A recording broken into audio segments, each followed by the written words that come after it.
amazing. Like even just this part of this episode of just the episode of Two Brothers is like peak. Yeah. So oh yeah, for sure. Top like 10 episodes in anime of all time, bro. I forgot exactly what Josh mentioned in chat 2 weeks ago, but I think he said that this was I want to say he said like an IMDb score. Yeah, like a top, like right. top 5 episode or something like that. IMDb score or something. That sounds about right. Something crazy like that, but so it says Attack on Titan 3 is officially being announced. No exact release date, but developers confirmed the game will launch in winter of 2026. Winter of 2026. So at least this year. Same time as the Wolf Among Us remastered. What's up, Jacob? Yeah. Winter. That's of this right. year. Or they said holiday of this year. Oh, It's got a really? 9.7 on IMDb. 9.7. Two Brothers? Yeah. Yeah, that'll do it right there. The Hey. episode. That's crazy. That's too low. Should be higher. Speaking of IMDb scores of 9.0 or higher, this is my weekly reminder to, if you haven't watched My Hero Academia, go watch it. Haven't watched what? My Hero Academia. Oh, My Hero Academia. Yeah, I need to freaking. Oh my gosh. Daunting task. Yeah, I am straight lagging on that. It's okay. It's not going anywhere. I know. Yeah. It'll be there when I'm ready. So, right at the top, guys. Here we go. I want to make sure we're okay. I'm getting like crazy blurriness over on my end and buffer. Are Wow. you? Yeah. Should I check and see? Yeah. Crazy buffering. Right out the gate. I'm gonna go make sure some things are unplugged.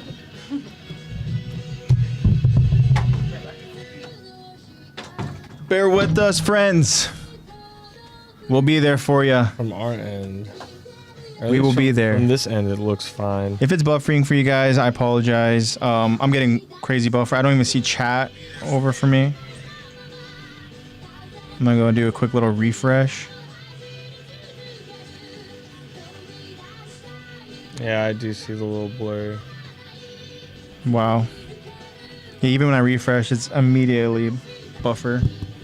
It just got a little better for me. Well, that's a bummer, guys. Of course, an absolutely crazy and anticipated episode is going to start off with some buffer and blur. YouTube's just getting ready for what's to come, bro. I mean, how can we expect anything less, right? I mean, that's just usually how it goes. Whenever we have an absolutely banger of an episode, it starts with some blur. You know, starts with some buffer. We get a curse. What's up, Zway? I know. Gotta get out of the way now. Better than during the. That's true. part I'd that's rather recording, just have it you know? be like. There we go. Whatever you did, Lex, thank you. It got much better. Oh, you're Yeah. welcome. I actually can see Definite chat now. improvement. All right, guys, we're gonna get started because we're in for a bulky episode, guys. Oh my! I can't wait for us to go ahead and talk about it dude. and go Yeah, to the I'm episode so breakdown excited. discussion. Okay, guys, practice our breathing techniques now. I know, actually. Yeah. Actually, yeah. Craziness. That's so but real. Hello, everybody. Welcome to Attack the Talk. You guys know who we are. It's me, AJ. Of course, joining me is Lex and Zach. We are happy to be here and very excited, guys. This is going to be an absolutely insane episode. This is going to be Two Brothers, part 2 of our episode breakdown discussion. And my goodness gracious, how this episode ends is, yeah, crazy. Not all, that's about the only way Like- you can describe it. The way Really good. I just remember watching it the first time and pretty much just being like Yeah, actually, like dumbfounded, like astounded. I was like, what just happened? Like speechless. Don't even have the word. Yeah. The crazy thing is too is like even the episode and the director and producer themselves were like, yeah, this will be a good moment right here. Yeah. Just to like insert this thing and Yeah. just give them a moment. Yeah. Let the viewer just steal Well, let's it for a just put second. in knew they were the middle cooking. buffer. He's like, yeah, Yeah. we'll go to commercial right here. Yeah. They Ad knew. break. Put an ad right there. 100%. Give him a second to breathe. Jacob says, I'm a bit overwhelmed with the Destiny PvP setups. Yeah, It does get like that sometimes. it's just because you're just starting, my friend. I mean, just keep doing it. And Give yourself a week of that and you'll be like, oh. Even like 2-3 hours of building a setup, you can be like, okay, I'm kind of seeing the building block. You just learn as you go, trial and error and stuff. You're going to have plenty of matches where you just, feel like you're not contributing much, you're not doing much. But the thing is, it's all just part of a learning process. Like even for myself, like now I'm at to a point where like I found a build that I can go ahead and run with. Granted, for me, I'm more like close quarters. I'm more like melee build. So if it's a smaller map, I'm able to go ahead and get like, anywhere from 15 to like 25 kills. Just depends. But AJ does only love to perform so well when I'm not there. Well, part of it is because like a lot of the he does. So I realize things can get really like crowded, right? When you have a clan and stuff, right? And you show up, so it's like one of those things where I even when that one time we're all playing, you and Josh and and Jacob were playing, with me and like Rafi and Rafa and. It's just kind of like the kills are kind of more difficult to come by, right? Because one, you know how to go ahead and navigate, you know how to go ahead and establish range and like having like map awareness, and there's just certain elements to the game, right? And this is a game that Zach has been playing for a long ass time, right? So Zach knows the tricks and the trades, and he's got a gun that he's rocked with the longest time, so he knows. And this gun is fucking legit too. The Jade Rabbit. If you're trying to use that gun for the first time, good luck. But if you are experienced with that gun, that thing is deadly. So there's times where like I think I have the advantage. Next thing you know, just boom, 2 shots. Dun, dun. I'm like, fuck. I know that's true. Yeah. I was telling them because that weapon in D1. Welcome, Tish. And Tish understands. See, I got performance anxiety. He does. Hey, I will admit, I do be a kill hog sometimes. I do be out here running around. But the thing is, business gets done. It's not like first. Kill hog. It's more just like Zach knows what his objective is. Yeah. Like my role, I try to be the best support that I can be. So like I try to go based off of objectives, and so we play where we capture zones. Right? No one is more objective based than this man right here. So I go ahead. I love it. That's like how you win. It is 100%. That's literally how you win. So I know my role. So like, for example, if it was similar in basketball, like I'm going to go ahead and be the guy who plays good defense, tries to clean up rebounds, right? Try to go ahead and get the second chance points. But guess what? If our scorers don't show up, I'm going to try to score. Yeah. Straight up. You know what? I'll do it then. Because AJ knows. You just got to step There was that game we played with all of us, and even Josh and we were like, dude, because you get an extra like stat that's based on objective defenses and like capturing defenses. Kinda. So this dude's objective like point kills basically off the charts. Josh was like, dude, look at 8. I was like, that's my. I have grown and I've come a long way. I saw the. So same thing with you, Jacob. I saw the great. Yeah, you'll get there, bro. Yeah. So the thing is, same thing with even with Babbler with Rafa is that he will try his hardest, right? When we're all playing as a clan. But again, kills are difficult to come by, right? But if he's playing solo or just him and Ralphie, then he'll get kills because he has to, And sometimes with us, like when we're all playing, I don't have to get a certain amount of kills because I know that you guys are doing that already, that part of it. Yeah. So like for me, I can just focus on trying to constantly move around the map, try to capture zones, right? Talk, make sure I'm communicating, and then just go from there. And if I get kills along the way, great. But if all of a sudden I have like 11 kills, but I also have 11 zone captures, great. Yeah, those zone captures waiting because we get. Yo, what's up, Bobby? Bobby. Hi, Bobby.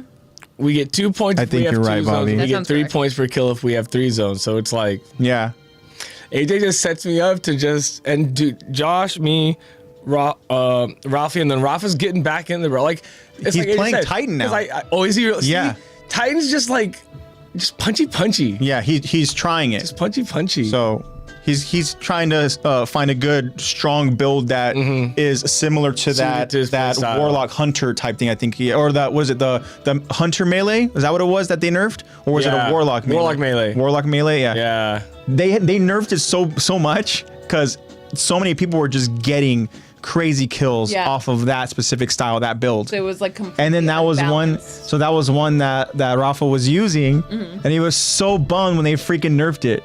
Damn. Now he has to go. It's like, oh, there's a river of Warlock tears somewhere. Yeah, I was like, dude, they nerfed it because literally everybody was getting like 20 plus kills off of it. What's crazy is that strat can never really make a comeback now. Like that's the real dagger in it all. Like No more updates, dog. Sorry, no more balances. That's how it is. Yeah, that's the way the cookie crumbles. That's crazy. But there's a whole big world out there in Destiny. Oh yeah, for Plenty sure. of options. And there's been the momentum on Destiny has been crazy lately because of the final update and stuff, because people are now, kind of getting back into it who have been away from the game for so long.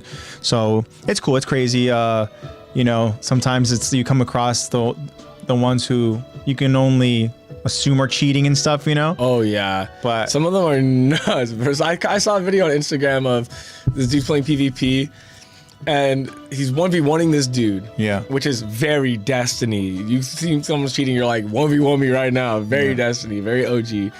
And he's playing, and this dude's like, you can tell he's not really looking at the guy. And he shoots, and it's precision shot. He's like, with a sniper, he's like, whoa, what just? He's like, the dude switches to a scout rifle gun. He's like, go ahead, almost look at me. They're like me and Lexy apart. I step over where the door is over there, and he shoots, and it's still hitting the guy as he's looking away straight to the left. And he's like, dude, what? Yeah, it's nuts, man. Tish goes, whenever Destiny's mentioned, I feel like Lex does when we talk One Piece. You're good, Tish. You're good.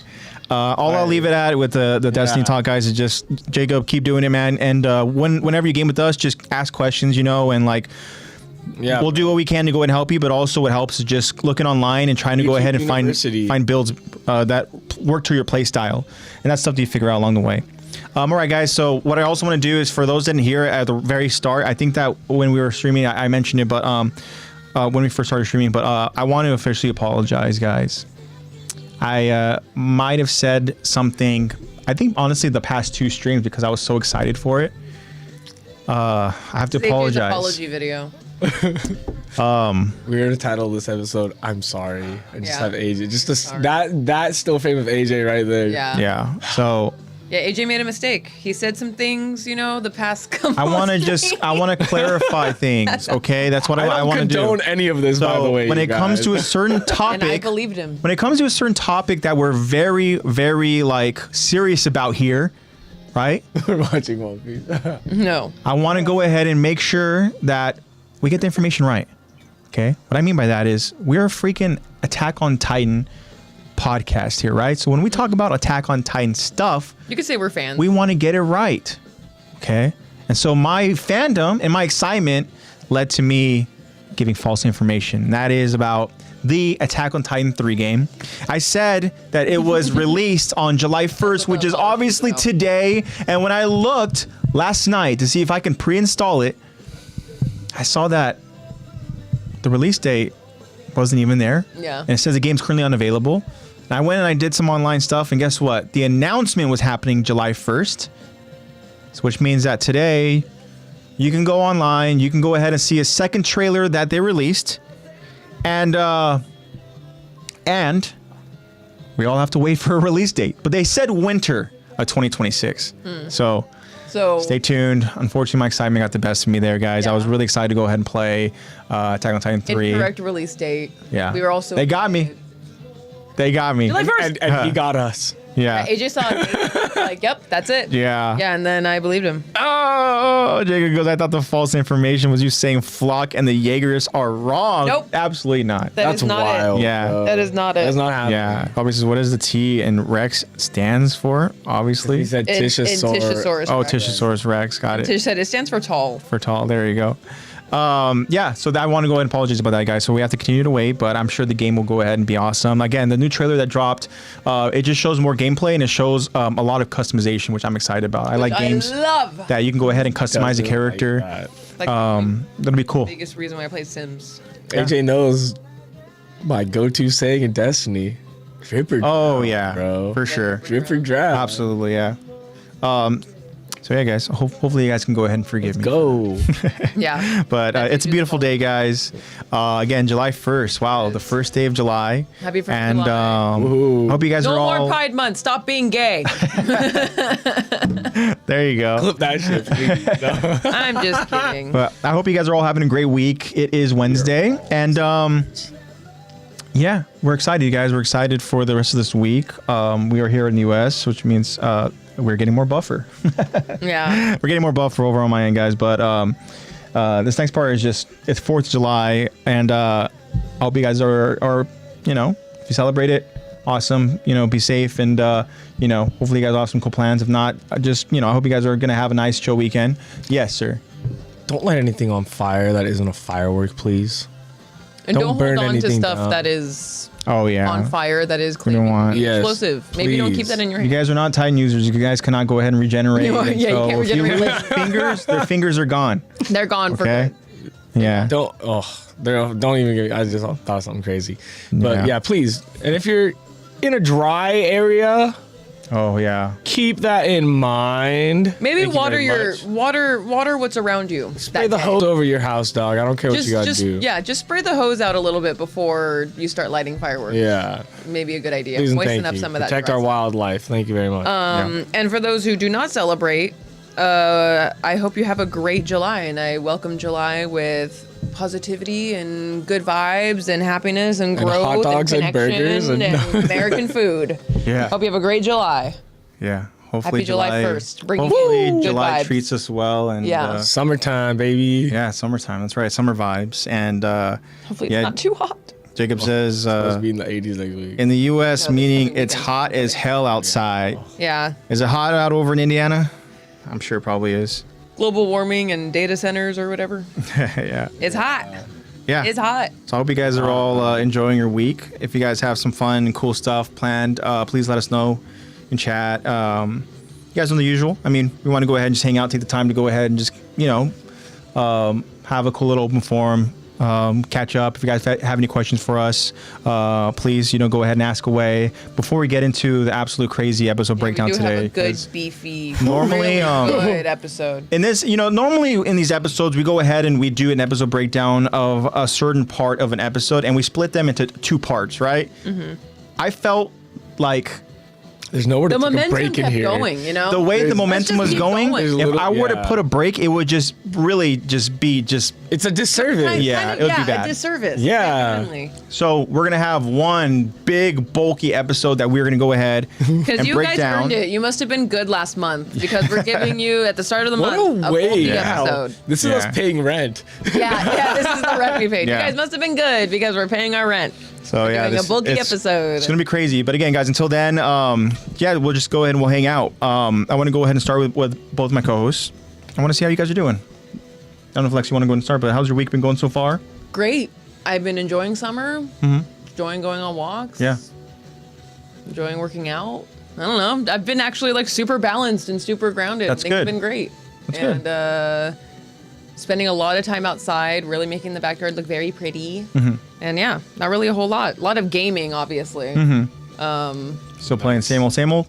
I'm plat 3 in Overwatch now. Yo. And No small feat. my friends and I have been still playing Abiotic Factor, which is the scientist game where it's proximity chat. And we're making progress. But That's cool.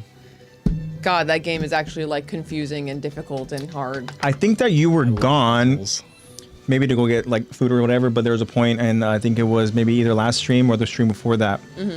But I had mentioned like proximity chat. I was like, that'd be so cool if it was in the Attack on Titan 3 game, to where That if would you're be gaming cool. online, Multiplayer? if it was one of those things where you can only hear if you're like nearby using ODM gear, and Zach made the joke where. Hey, check. Yeah. But I think that would be kind of cool. But for me, I don't think that I've really played a game that has that, not to my knowledge. So I was like, man, I thought thought that'd be a good game. I thought Friday did. Friday 13th. Maybe, but I usually was just in a party lobby with my friends. I think game Yeah, chat is you're proximity. gonna- So the only Yeah. thing that we would do is whoever would be Jason they would be out of the party so that they couldn't hear anybody and stuff. You know, the rest of us would just be Yeah. constantly talking. You know, and We'd all just Telling where switch to Jason game is. chat in my group when we play. Yeah. Because we Yeah. like being. Guess who's here? Oh, I heard the music. you I just know. hear somebody freaking. You just hear the Jason music getting closer to you, and like, oh I know. fuck, and then next thing you know, just. Ah! Yeah. Or you get the static, you get the and you're like, oh, he's here. Yeah. I'm gonna stop searching in this house now. I'm gonna go hide. Time to skedaddle. But yeah, that and like Fortnite jam tracks. Like Yeah. jam tracks like Luca and I are like addicted to. I want a DJ deck. We are genuinely like up in there DJing. That's it. But It's a cool hobby. yeah, it's been cool. It's been great. Yeah, it's good. It's always nice to go ahead and have balance. Oh my gosh, yeah. Right? Now that I have the time to do it, now that I like don't have a job, I've basically just been doing Depop, which is like not a job. So, yeah, some Not yet. are treating me great. So yeah, I've That's been great. good. That's sick. Zach, have you been balanced? Trying to balance play and work, you know? Yeah. But Yeah. that's been cool. I've been trying to put the AMC pass to Yeah. use. I went to go see, I think I mentioned it to you, that I went to mentioned go see Robin the Hugh Jackman movie, Yeah. The Death of Robin Hood. Yeah. Good movie. I remember you told me, like, yeah, I watched The Death of Robin Hood, and Hugh Jackman looks old. Dude, he does. He was like He is long beard. No, but like Gandalf. Yeah, he's got the Gandalf beard and the long. It's all just white beard and just like Embracing full on long white hair, right? And I Yeah. told you too. I was like, I mean, because he is old, but Yeah. I thought he was much older than he really is. I was like, oh yeah, he's like 60. Or at least He's like not. he looked much older than he really Yeah, is. because I saw something where he did some like press junket stuff for that movie, and also for I think he did what is it, Detective Sheep or something like that recently. And anyways, Yeah. he was showing some age a little bit, you know, but also it's because he's aging gracefully. You know, he's not. Yeah, he lets himself age totally Yeah. fine. Yeah. You know, so hopefully he doesn't go ahead and pull the Jim Carrey and, you know, all of a sudden just shows up to some event with a whole new I've face. seen so many theories about that. I don't even know what to believe. We haven't Like, seen is Jim that Carrey since. We haven't seen him since. Yeah, I'm like, where guys, is Jim? It's a clone. Where's Jim Clone at? Kanye. They cloned Jim Carrey. all these clones, man. So we know if cloning Hugh all the Jackman actors. looks much younger, Yeah. that dude was cloned. Yeah, you know. They needed more Wolverine content. I know. Allegedly. But he's only 58, which is still a very strong young age. You know, that's for him. I mean, even just thinking about like, Jackman's only 58. yeah, I was surprised. I thought he was like 68. Really? Yeah. I thought he was honestly. I thought he was like 61. I thought he was in his Yeah. 60s too. I He's thought been he was around a at least long 60. time. Yeah. I don't think he looks 60.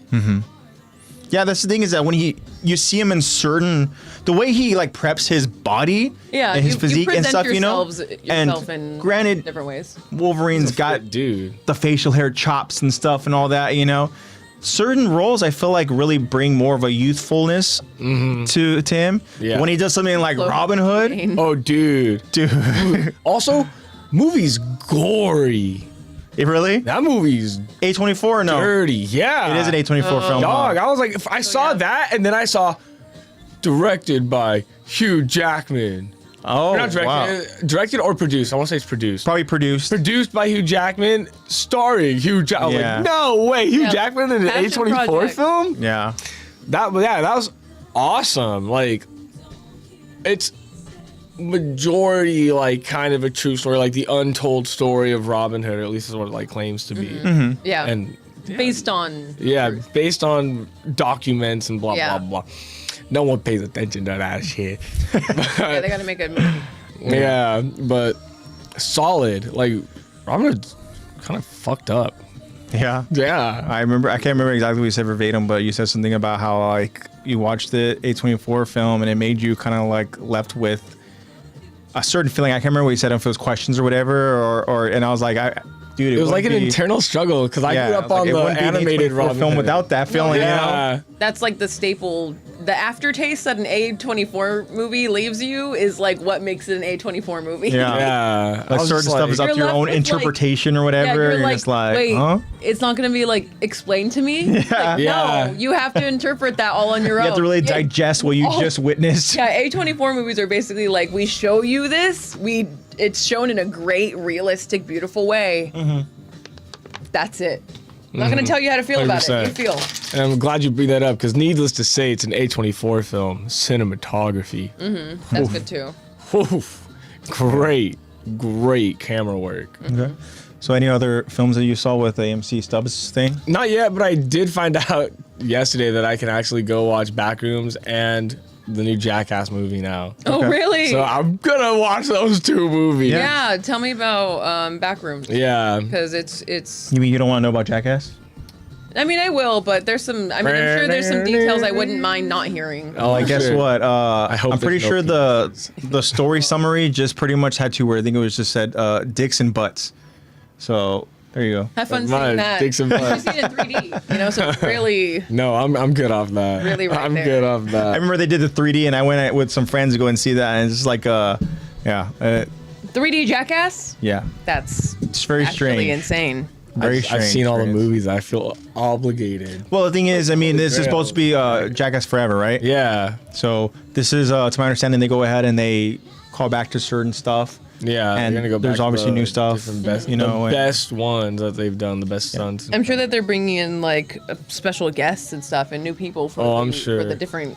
Well, they have younger guys that they've already started implementing. Yeah, from the last movie that Yeah. did, Jackass Forever. And they were pretty Jackass. decent. This was No, they were in 3. This is This is not Jackass Forever. Jackass Forever Jackass was Forever the one that Forever. Jackass Forever was the one they did during COVID. This one's a different one. This is 6. I'm pretty sure. But So just look it up. I have the AMC app. So the Jackass before this most recent one, they brought in new Jackass members. Yeah. Okay, so then. And they were well received. Yeah, they're down for the cause. You know. one. Yeah, it seemed. Yeah, I mean, Jackass it seems best like and it. last. There you go. Jackass best and last. Hour and a half. One thing I do know is that Bam will not be in it, other than I guess like callbacks and stuff. Yeah, you know? just Oh, callback. really? Yeah. How is Bam? Actually, I saw an interview with him recently, and he is still doing well. He's really turned his life around. He's Good. staying strict with this regimen in his life of just really focusing on skating and just focusing on like having structure in his life. And he's still sober. He doesn't do any drugs and stuff. And he's married to a stretch coach. And oh, so that's actually wow, that's good so for yeah. him. That's so actually perfect. he's just really been prioritizing just him. yeah, You know, and his health and stuff. yeah, and I think he's just trying to be a good father too. But I know that there's like, you know, the whole other stuff going on with his previous wife or whatever, and Oh, so like complicated. maybe it just has to do with just custody or whatever, being able to see his son. But as far as I know, he's doing well. And then when it comes to good. him talking about Jackass, he good. doesn't sound as bitter anymore, which is good because I remember when they Good. did Jackass Forever and He's they found a little essentially bit of, removed him from the He's film. found help. He was pretty upset about that. Yeah, he wanted to fight everybody and Yeah. stuff and all that.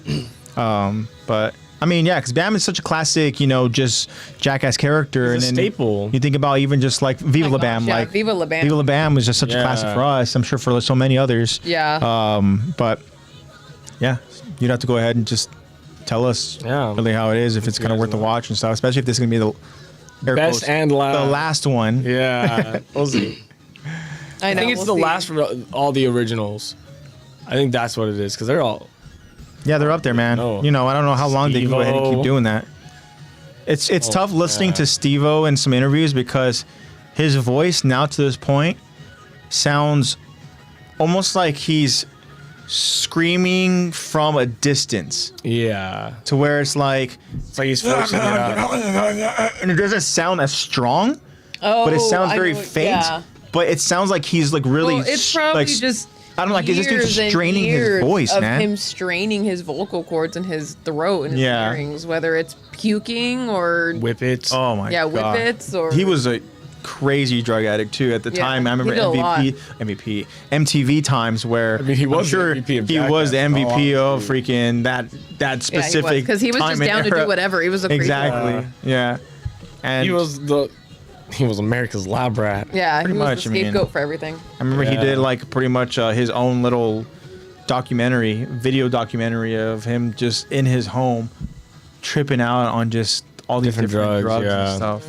And it's honestly really, really sad to go and see. But again, like a lot of these guys now, is they've really just removed that part of it from their life. Yeah, But, you can still they're have fun without it being. It's just tough because He's still that's- reckless, but not as. That's the scene. Unfortunately, Crazy. like being reckless is like that's the scene of like pretty much throwing your life away Yeah. for the sake of the thrill of it. So I'm really happy to see that like. From my knowledge, is like seeing like Steve-O has really cleaned up a lot. Yeah. Like he doesn't even like. I don't think he even drinks alcohol anymore, if I'm not mistaken. He's like really, really strict. I know that he was sober for a long time. I want to say that he still is. I don't know for certain because I haven't really seen him talk about that recently. Yeah. I really hope that he didn't, Yeah. It seems break like the sobriety. But seems like they've figured it out. I hope so. That's why they got new cast. Beat the shit out of them. I Yeah. know. They're like, hey, we can't said- do it anymore. In an So interview, how much do I gotta pay you to be a human punch dummy? they said one of the new cast members received like again, this is all interview stuff that I went ahead and I would would listen to. But it was a question of like, what has been the worst injury, you know, on Jackass, you know, whatever. And they said the new cast member of this guy, he has such a stupid name too. His name's Poopies. And his hand got bit by a shark and it fucked up his hand so bad that it like tore tendons and stuff. Like that. He had to do a full on just like, you know. Yeah, like serious like tendon damage. The surgery needed to be fully like reconstructed and stuff and all that. Yeah. Reattach the tendons to his fingers. Same again. Yeah, so that was the. It'll never be the same. Yeah. And then they were like, in hindsight, maybe he shouldn't have been like essentially this lunchbox of chum, you know, in the ocean. Yeah. You know, like, yeah, we didn't really think that one. Shark. Yeah, we didn't think that one through. Hey, but thank God it's just a hand. Could have been way and worse. It's not even like it's still attached to him. So you know that's a win. Yeah, He for doesn't sure. have a hook for a hand. Imagine that would be so classic having That would somebody, be a Jackass so- crew member with a freaking hook for hand. That would be very on I can see them brand. being like, well, now you're definitely not going to want to work anywhere else because no one's going to fucking take you. Yeah. So, You have a hook. my name's Poopy. Get ready for the next pirate movie of Jackass. Pirate poopies. Yeah, pirate poopies actually makes sense, unfortunately. Captain Poopies. First mate. Yeah, it's very on Poopies. brand for Jackass, but thank God it's just, you know, Yeah. maybe just can't squeeze. Just go, aw, fishy. We'd cook that shark where I'm from. Yeah. Yeah. Cool. And it tastes damn good too. Yeah. It's crazy. The only thing I've seen shark-wise was when me and Zebra Kids would watch Bizarre Foods. They were over in like Bizarre one of those Foods. more like Viking type territories. And they just have like They have raw their cuisines. pieces of shark just hanging over in like a warehouse. They just let it Whoa. kind of like fermenting, like kind of age and stuff. Yeah, because that's part of like their cuisine. It's almost like the way of like having like a steak like become dry aged, whatever and stuff, you know? Be similar to a shark. You They do said it with shark flesh. Yeah, they said, I was like, man, the stench of it is awful, but I remember the guy who went ahead and ate it, and he was like, I mean, it's not terrible. The smell's the worst part, but he said, you know, whatever. He ate it again. What's up, Josh? What marketing? Yeah. He said he'll try anything once. And he usually goes for a second bite, right? To determine whether he likes it or not. Kind of a strange guy. Andrew Zimmern. Interesting, man. Very interesting. Yeah. So, Proof that you can literally get rich by eating food. yeah. You can. Just travel around the world and just eat random strange shit. Yeah. You gotta Drink be your own piss. Yeah. Bear Grylls here. brilliant and charismatic while doing it, and that's a career. That's what it is, right? Another movie too that's recent, and I haven't seen it, but there's been different reviews Josh on is it. flirting with us. Aw, thank you so much, Josh. Josh, you're always so But sweet. have you guys heard anything about Supergirl? Josh, you're beautiful.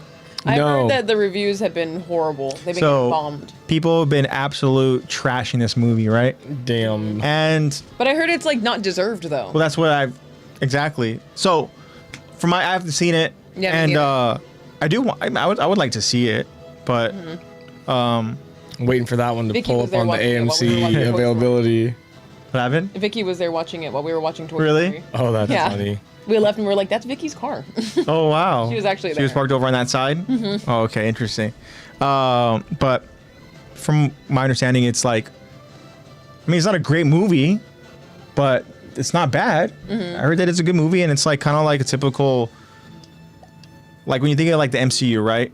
And you know, the one who's in control of now this like DC universe, right, is James Gunn, who did the Guardians of the Galaxy movies and stuff. But Bobby says it's fine, but just fine. So to my understanding, again, Bobby, you can go ahead and kind of, since you're the one who has seen it, and if anybody else has seen it in chat, please, you know, just let us know without spoiling anything. But I think that that this is a movie that is just supposed to be another movie, another building block towards this universe, right? And so again, I haven't seen it for myself, but I remember Rafa went ahead and talked to me, and he mentioned it. That he said, like, man, he goes, these critics are freaking trashing every movie. Like, nah, like the movie's not that bad. He goes, it's a good movie. Yeah. It's not a great movie, but it's a good movie. It's a fun movie. If you want to go ahead and watch a comic book movie, it's just a fun movie. People went in there probably with insane expectations because it's a Supergirl movie. Yeah. And when it's it's just a good movie. People Yeah. are like, And when you're supposed and to also be when the main rival- character is a woman and your That too. demographic are all men, then Yeah. it's gonna get trashed Yeah, on. that was part of the theory going around about why it's getting absolutely discourse. bombed is because the critics, again, they're trashing a woman-led movie and stuff, Yeah. But the thing because is, of all of the other woman-led superhero movies have all been absolutely garbage. that is They've all been unfortunately trashed. true. Like yeah. Madam Web, horrible. What was The last- Marvels, don't watch it. Yeah, the Marvels. Don't watch that one. Yeah. So, but again, that's kind of like the trope, right? So, Yeah. I mean, and then it's that too. Speaking in like when you're up against Marvel, who's supposed to have this huge comeback, I'm sure they're also Yeah. like, oh, DC's probably gonna have something cooking up too, yeah. which Yeah. doesn't Bro. necessarily make it true. To that point too, it's like I remember Rafa was talking to is like, look, he goes, this is Supergirl. It's supposed to be like a comic book movie, a part of a bigger idea. It's not like this is Doomsday where you expect it to be great. Yeah. You Yeah. know, Right. like that's different. I feel like a lot of these insanely good and just highly upheld Marvel movies, Yeah. like the expectations that it's created for superhero movies has just infected a lot of other expectations for other superhero movies. Because like you Yeah. said, like that's a piece of some story. It's not, like you said, it's not like the end game. This isn't supposed to be some amazing fantastical thing. Absolutely. Yeah. Every time you set the bar up, it just makes it that much more difficult. Way more every other difficult. movie. Yeah. And then the Even in fans general, just- become so spoiled and entitled. They think Yeah. that every movie is going to be the next best movie. Bobby's right. He said, look, they can't all be 10s. Yeah. And so to chat, we have the beautiful Zebra Kicks chat said, I heard if you read Supergirl comics, the movie is disappointing, but if you haven't, it's not that bad. Okay. well, I have and then- the comics, so There you go. I haven't either. And Bobby says Lone Wolf and Cub thing with little girl sidekick gets old because she's annoying as hell. And Yeah. Bobby goes, but yeah, look, they can't all be 10s. Not every MCU early entries were amazing, but just I mean, building look blocks. Yeah. look at Yeah. the OG Hulk. Yeah, I mean, the thing is, Yeah, like, when you think about it, right? Any of those Hulk movies, they're not great. Yeah, You know? As a matter of fact, the first Hulk movie with Eric Bana was fucking boring, except for, like, maybe the 3 actual action scenes you get Yeah, where, where like, you that's see the pretty Hulk fucking cool. While you're there. But then you go Yeah. back to the whole talking points, it's like, oh my gosh. But then even thinking about, less like, talky, more smashy. Iron Man 1, fucking amazing, right? Because Oh, this is the yeah. one that kickstarted. But Iron Man 2, Iron Man 3, forgettable. yeah. Right? I don't even Thor know what 1, happened, though. Thor 2, fucking, I don't know, like, no. They're not the standouts of Marvel. Yeah, and then, it you know, took time. but They are pieces of the story. Captain America movies, First Avenger, not the best one, Yeah. not awful, but then when you get to Winter Soldier, holy, that is still one of my favorites, probably my favorite MC movie. That was and just then you rewatchable. have Yeah. Civil War after that. Still, Civil Yeah. War could have been even better, but still really good. But there were some misses too. I mean, like, that's just what happens, right? Look at what was the vampire dude? I never watched it. The vampire dude. Yeah, Oh, you're talking about in the Spider-Verse thing. Yeah. More. Morbius. Morbius, Never yeah. watched it. And that's what they were talking about with this movie, Supergirl, is that it got worse as far as opening weekend, right? It did worse than Morbius. Really? Yeah. Dog. I honestly think people don't really want superhero movies anymore. Is that crazy to say? I feel like we're pretty good with the stuff that we have. I mean, obviously people want more MCU stuff. Of course. But We need more. Ever since we got Yeah. Superman, Even Superman was a fun movie, but it wasn't like the greatest movie. Yeah. It wasn't a movie They that's did a gonna go great job down with as it. like one of the greats. Yeah. It's not even like top 5 Superman movies. No, I mean, the thing is, it was a it's fun also movie. just like a bad time for a mediocre movie to be in cinema right now, because right now cinema is doing great with And- movies. oh, for sure. To go on what you said about like, oh, I don't think people want to see hero movies. Sorry, Well, Bobby. our generation was the hero generation. Yeah, he goes, it's Morbin time. Bro, why did y'all put that in my head again? Sorry. Bobby said, I love Iron Man 3. Yeah. Iron Man 3, is that the one with Guy Ritchie, I think? Or is that the one with the Mandarin? I don't remember. Yeah. Okay, the second one is... The second one is with Mickey Rourke. Warhammer, yeah. With Mickey Rourke, Whiplash. What are you saying about, like... Anyways, yeah, people don't want... Our generation was the hero generation. Yeah. Like, me and you were the tail end of that. Yeah. And now it's YouTubers, streamers, live content. Sure. Especially newer, yeah. Yeah, like the next generation doesn't really want to watch a hero movie because they didn't grow up with these hero movies. They're like, That's I why want Backrooms yeah, is huge. That started 'Cause the online. internet. Five That Nights at literally started Freddy's. with the internet. Yeah, Five Nights at Freddy's movies. Like, these doesn't mean that it doesn't... What am I trying to say here? Just because it started like online with this little thing. I mean, the guy that directed Backrooms was he made found footage documentaries of Attack on Titan. Yeah. Shout out. Yeah. And that's sick. which is like amazing, but I feel like people aren't... I mean, so many people have talked about this, but because of the recent directors and Backrooms and Obsession have been young people that are just trying things and doing new things Markiplier. for art. Yeah, Markiplier's Iron Lung, like, also was in a bunch of theaters. Like, I just feel like we need to go back to we're getting into a rhythm of the same exact faces and same exact people and same exact cookie cutter processes and storylines, and I feel like we need to start going with some new fresh things for a new fresh generation again. It seems like Hollywood's been starting to adapt into an adaptation machine. Yeah. That's like, whoa. Well, first, when anime, Sequels and this all remakes and started live when action. anime became mainstream. Oh, Because then, like, remakes or live action yeah. for people who just think that cartoons aren't, like, worthy of cinema. Yeah. So live action, and then And then we got video game movies. yeah, video game movies, that too. Just like adaptations of other things that people love, which like is cool. Some of Yeah. those adaptations were amazing. Like The Last of Us was amazing, you know? Like some of those adaptations are actually really good. And a lot of other ones end up just kind of being thrown into the remake pile, you know? So like let's get a couple of fresh new stuff. When's out the there. last time we got a book turned movie? Like a really good, well-known book Oh, turned wasn't movie. there one with Ryan Gosling recently?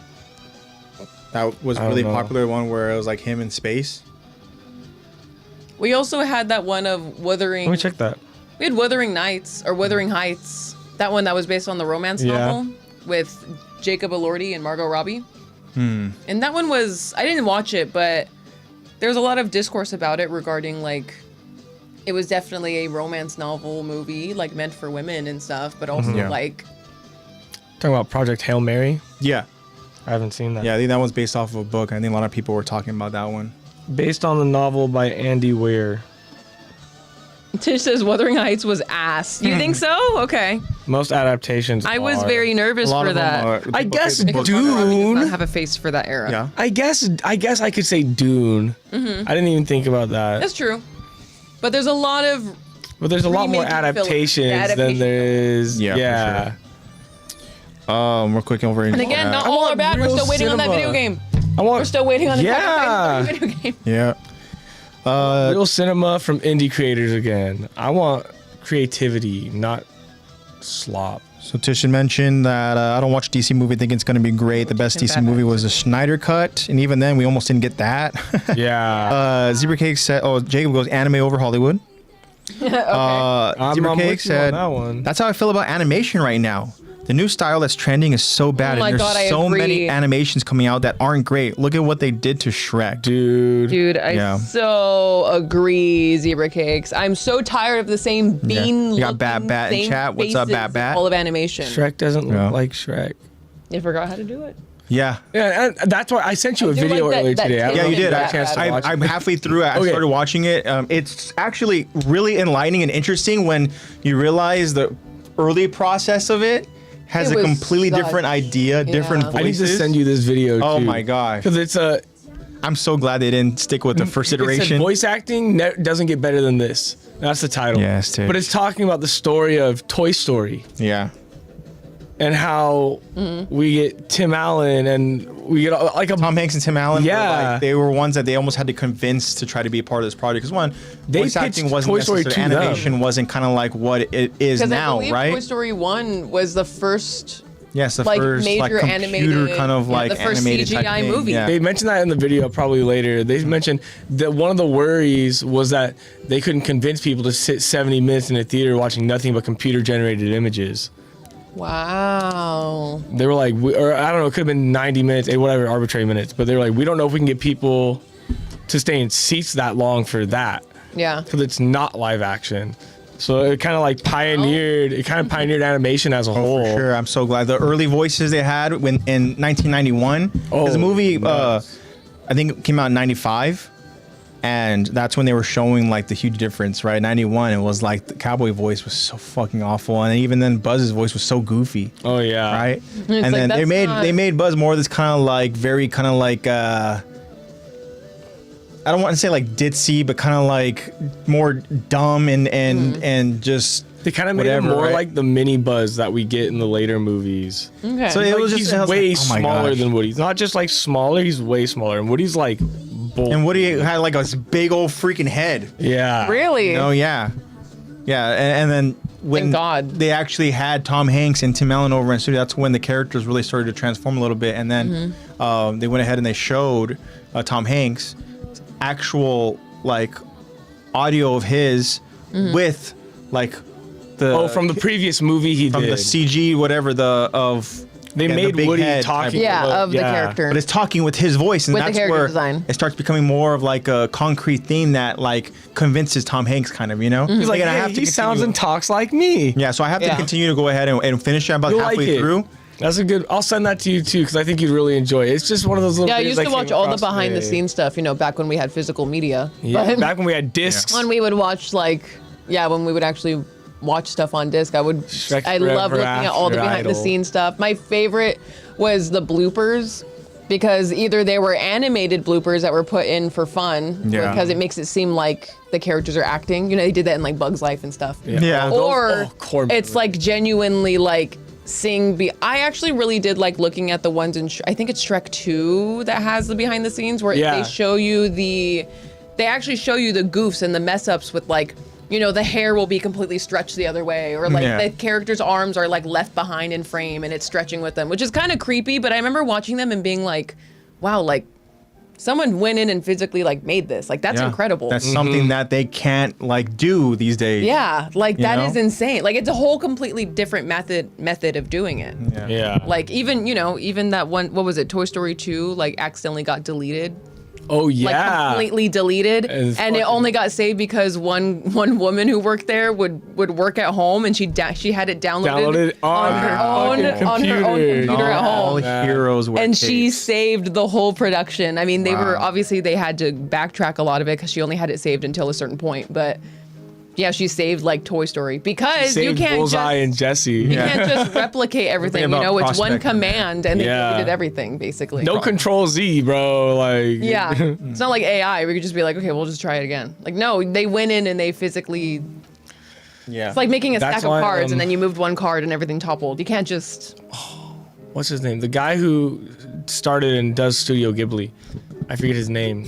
But he was like Mr. Ghibli. I know Mr. that. Yeah, we're gonna say Mr. Zebra Ghibli. Cakes would know for sure. Mr. Ghibli. Yeah, I forget his name, but he was, Zebra he was Cakes talking would about know. like, like letting machines do the work for us is gonna take Oh yeah. passion and love. has He's like, a- I hate machines. Like a documentary Yeah, where he was goes like, out and he's like sees all these different like new like kind of younger animators, right? Yeah. Mm-hmm. And they're like almost like in this freaking meeting room. And he's like, you can tell, to your point, like he's so fucking upset that like this is where like animation is going. This Like, is that's where not this is why I what the got world into it. turned my passion into. Yeah. Which is probably so, like, that's a whole nother perspective on it, but like how disheartening and sad it must be to be someone who is like a genuine innovator in your creative space, like animation or like, anything involving art, but then seeing the way technology is taking over and how it's easier in quotations, but it's really taking a lot of like the personal passion out of it. course. Like, and people are afraid to like mess up and make bad art now. It's Zebra like, Cakes, dude, just do chat it. Went ahead and Yeah. Hayao Miyazaki. Yeah. Team of AI beeps that it was complete garbage. Yeah. Good, as he should. Yeah, 100%. Very And good is- for him. My again, goat. to the exact points that you're Yeah, about like to make. Ghibli just said, performs so "Oh," well. as he should. To your both your points, like one thing that I have learned, from Zebra Cakes is just really like how beautiful those movies are, the Studio Ghibli movies, and to think that there's so much effort, work, and passion that is put into those films, right? And it's like, it just goes to show that like there's an element of like, you can't just mimic that with there's like this beauty of like almost like love that's being shown over on the screen, and we're losing that essence with just a very kind of quick way, method, whatever, of just like AI generated stuff. Yeah. It's actually kind of scary. No, genuinely. Like, really, I think, you guys remember that SpongeBob episode where SpongeBob is up against Neptune and they have to make Krabby Patties, and Neptune just magically does a stack of a whole bunch of them in seconds, and SpongeBob takes the whole time to make one, and his one Krabby Patty is infinitely better than any of his many that he made. That's quality the equivalent of over quantity. That's like that's a pretty good AI comparison, I think. Pretty much, yeah. Like, if AI is going to enter our space, I don't want AI to do my art so I have time for dishes. I want AI to do my dishes so I have time for art. Like, AI should be cleaners. Yeah. There you go. Can you imagine? Don't let me go doing my ahead art. on this right now. Stop doing my art. Spiral over AI, bro. Yeah, it's craziness. Our dopamine is gonna Which is why you guys should watch Toy Story 5. It's actually a pretty good movie. Yeah? Yeah, absolutely, yeah. It's a pretty good movie. The pretty much the premise is that the toys are figuring out how to balance this new home life with Bonnie because she got a tablet. Kids don't play with toys anymore. Because she got a tablet, and kids don't play with toys. How old is Bonnie at this time? She's 8. Okay. Yeah. So I believe it's she's actually kind of sad. I believe she's 8. She might be a little younger. When you watch it, so the message, it's very clear, and hopefully the message gets sent across to How's the parents animation? and stuff. Animation's good. Like, it does for me. It's not one of those things where it's like, dude, why don't the characters look like that? It just feels so weird. Like, what is like? It still feels very much like Toy Story, And of course, they have the OG voices cute, and stuff. It's funny. And There's some pretty good throwbacks too. There's original like Bambi scores in there for some. That was kind of crazy. Like, whoa. Like, there's some actual like really cool like callbacks in there. Yeah, but there's some callbacks too with the Toy Story history. Catch it quickly, you'll see the Pizza Planet truck. I guess I was the only one to see it. You did. It happened so quick. I was like, guys! noticed it like that, bro. I know. I immediately, I heard it driving up, and I was like, that's gotta be it. Tish says Woody has a bald spot. And He sure does. He for sure does. And his stuffing is a little. He another did SpongeBob in reference. Toy Story 2. Bold. In Toy Story 2, the dude sprayed and shined his head. So That's true.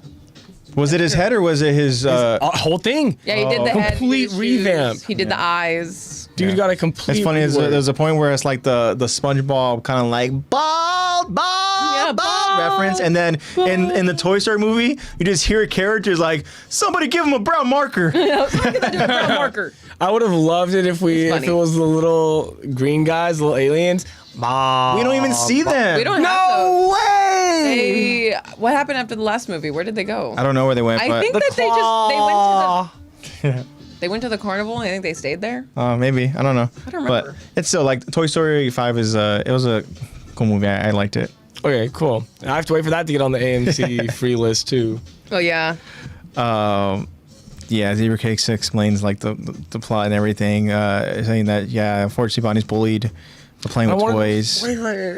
I mean, this is just kind of like the message across for any of the kids, right, that are still playing with toys. Mm-hmm. Like, please play with toys. That's just unfortunately what it is. Like, kids don't play with toys anymore. What else? And scary movie. That's great, Tish. So one thing too that even Zebra Cakes mentioned earlier is I feel bad because a lot of the original animation team that did drawings frame by frame have passed away. R.I.P. Yeah, Tish goes ripped to the goats, and Tish is in great AI news. Mm-hmm. A lot of companies are backtracking on the use of AI because it's now more expensive to integrate AI. Well, isn't that ironic? Good. I think we should have less data centers. I don't like AI. Is my blanket statement. That's my blanket statement. I do think AI could be used for some great things. Don't give them bodies. Oh my God. There's just some things that... Please don't give them bodies. It's gonna happen. What? I said, please don't give them bodies. Yeah. Well, I feel like we're already there. Yeah. I feel like we're pretty much there. People already have AI boyfriends and girlfriends. That's so sad. The Twitter AI is not your girlfriend. I'm so sorry. If you could just whoever program heard and this. have them do whatever you want them to do and basically just have a all-obeying slave, some people would rather have that than a partner. And honestly, I would rather them have a robot than a partner. They're going to freaking hurt their It's like partner. Obsession. Yeah. Clankers. Ugh. Oh my god, had no hair. In See, I'm gonna get in trouble does for that that mean? one day. Just mixing my Polly Pocket with Bratz outfits and driving in my bootleg Barbie cars. All my dollies had no hair in the middle. That's so funny. I made all of my own stuff out of like cardboard and stuff. My doll houses were handmade. My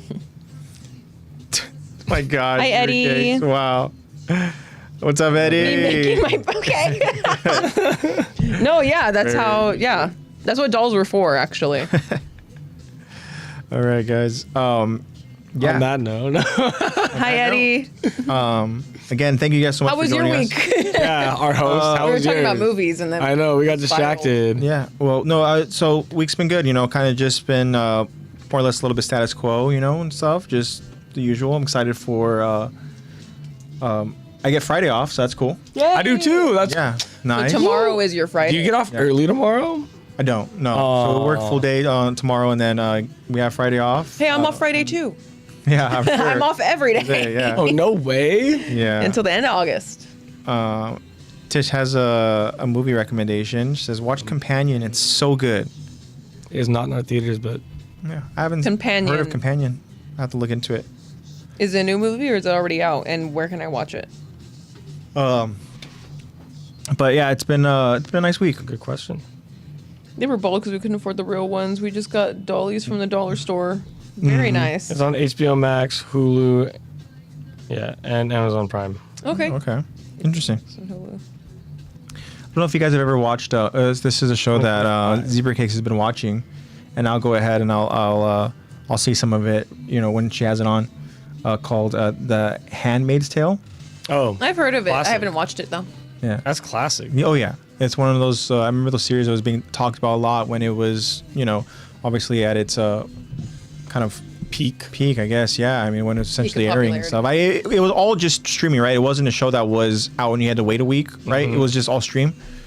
So interesting. Yeah, it's a very very crazy premise where you would think that these handmaids are from like a point in time where it's like much older, but they're not. You know. Whoa. Yeah. Okay. Yeah. So a new perspective on it. So it's very interesting, and the acting is cool. I don't know the main actor. I don't know her name, but she does a pretty good job. But she also can kind of like be annoying at times. But it's more of like the character, yeah, and their decision making and stuff and all that, and which means the actors. it has I recognize one of the other main actors. She's I can't remember her name from Chuck. She was Chuck's love interest. Yeah. I can't remember her name. Sarah. Yeah. Yeah. Sarah sounds right. Handmaid's Tale. Yeah.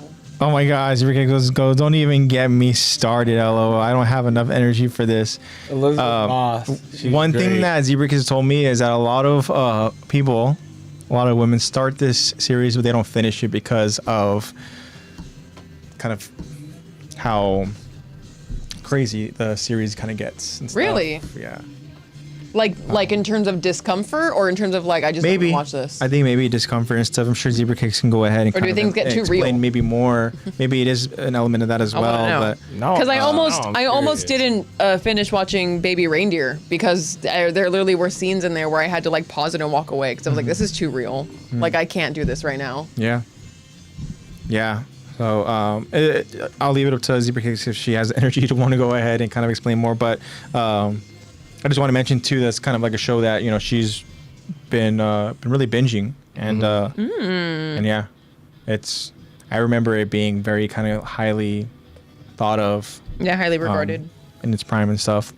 Oh yeah, it was definitely like an experimental kind of show that went really well, Yeah. or at least gained a lot of traction.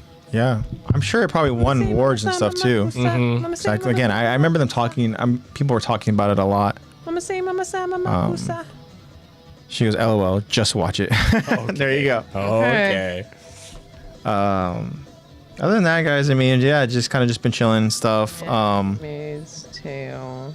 I'm excited again for this weekend. It's gonna be nice to go ahead and yeah. just spend Extra time day. with family and stuff, and We're having a yard sale. be nice. Oh, that's sick. So, No, that's not a bad idea. Elizabeth. I'll shout out yours if you shout out mine. right. I like Eddie's just watch it and just a Tish. Yeah, they. Sydney Sounds about Sweeney is in it. I guess. She is in it. Yeah. That doesn't seem like a lot. Oh, I don't really know any of these actors. That's crazy. Are you even familiar with the main actor, Elizabeth Moss? Does she look familiar at all or no? Familiar, yeah, but I don't know what I've seen her in. Okay. Yvonne Strahovski. I think that's isn't that from Chuck? Yeah, Sarah from that's Chuck? her. Yvonne. Yeah, she was in Chuck. And in Dexter. Ooh. Ah. Tish says, I have a rock concert. Granny is tired, but we must support. What? You have a rock concert. Rock Oh, concert? Steph and I said break a leg. Oh, okay. So this is a I'm friend of hers? assuming it's a friend of hers. Oh, okay. A friend of hers has a concert, and the granny is you. So Yes. interesting. All right, Tish is the granny, and she's tired. The granny but is she you? must support. Thanks, Granny. I was like, your granny has a rock concert? That's pretty freaking cool. Imagine. Thanks, Grandma Granny. rocking out. Yeah, it says Sydney Sweeney plays a child bride. She does really good. Honestly, all the actors play their roles well. Oh, good. Good to know. Okay. I think that Just getting them. we should go ahead and get into recap. Ooh. Yeah, I'm ready. we should get into I'm so recap. ready. We're an hour in. I'm warmed up. Set the Yeah. scene. This is gonna be a really gnarly episode, and Anyone need to have a restroom break before we begin this? that's true. If anybody needs That means to, you do? That means I do. Okay. Okay, go ahead, bro. sir. But this is an episode that goes in the history books of AOT. So again, Yeah, the history Josh had books mentioned of AOT. this is one of the top AOT episodes of its entirety. And, I hope that we are able to go ahead and, give it justice. But we're going to have fun with it. That's what we do over here in this on the Attack to Talk. We just go out and have fun with reliving these episodes and explaining them together and just kind of breaking them down, and also with the voice acting. And we just enjoy it. So this is going to be a fun one. But, of course, we had to go ahead and do some recap. And what we need to go ahead and pretty much the most important element of the story from last week's point was that the Beast Titan was taken out. Beast Titan fell off Yes. the wall. Yes. And from that point, we thought that, oh my gosh, like things, the plan, it's over. It's shifted. And granted, General Magath still wants to go ahead and Find a new angle. he needs to find a new angle. Yeah, exactly. I mean, he also is, just because Zeke is down doesn't mean he's stopping there. They need to go out and take Aaron out and Anything to get them to make contact. yeah. But yeah. So looking over at my notes again, Aaron is very determined still to go ahead and reach Zeke, despite Zeke falling off the wall. We do see the element of surprise, this reaction that Aaron shows, seeing his brother fall off the wall. Yeah. And the reason why Aaron doesn't stop is going to be very important for this episode. Granted, there's more that leads to it. And again, it'll be interesting for us to go ahead and talk about how everything all unfolds. But Aaron is still constantly moving forward, trying to go ahead and get to his brother. But he's still dealing with the other Titans there. That would be the Armor Titan, and that would be the Jaw Titan. And Porco's having a very tough go at it. He's struggling, but he's doing what he can. But there's levels to it, man. When you're the Jaw Titan, you think you can go out there and face the Founding Titan, who has the Warhammer and the Attack Titan abilities. It's just different. The Warhammer, Granted, Aaron's not using it to its fullest capabilities. We didn't even see the Warhammer use it to its fullest capabilities, but that's still an ability that is very, strong as far as defense and stuff. And then the Attack Titan, come on, there's nothing else to say other than just like its purpose is to go out there and to attack. But and damn does he attack. The armored Titan, Rhina's Titan, of course, can go ahead and withstand certain kind of force, which is why he is still in this fight. Yeah, which is why he's still down there. Yeah. Freaking. Peak is. Please stop. Peak is smart. Peak knows not to go ahead and get in a fight with, the Founding Titan / Attack Titan / gonna get into a fight with someone else real soon. Warhammer At least Titan. not close up in person. Yeah. Yeah. And so, it's just Aaron still will not be denied. But Rhina is still constantly asking, why? Aaron, why? Just stop. Yeah. Okay, just stop. Rhina never seems to truly know what's happening. No. Poor Rhina. He just seems so lost, but he's trying either. to like assess situations all the time, but it's hard because he's always so lost. Yeah. I mean, even in what we covered last week too, is Rhina is in a way trying to protect Porco as well. He's telling Porco to just get out of there. Yeah. Right? Like he doesn't want him to be involved with this. And this is going to be a very important Porco episode as well. I wasn't meant to be here. We last week talked about how Aaron is just literally hammer fist after hammer fist over on Porco's Titan head. Yeah. And it's just caving in, and he's just in rough shape.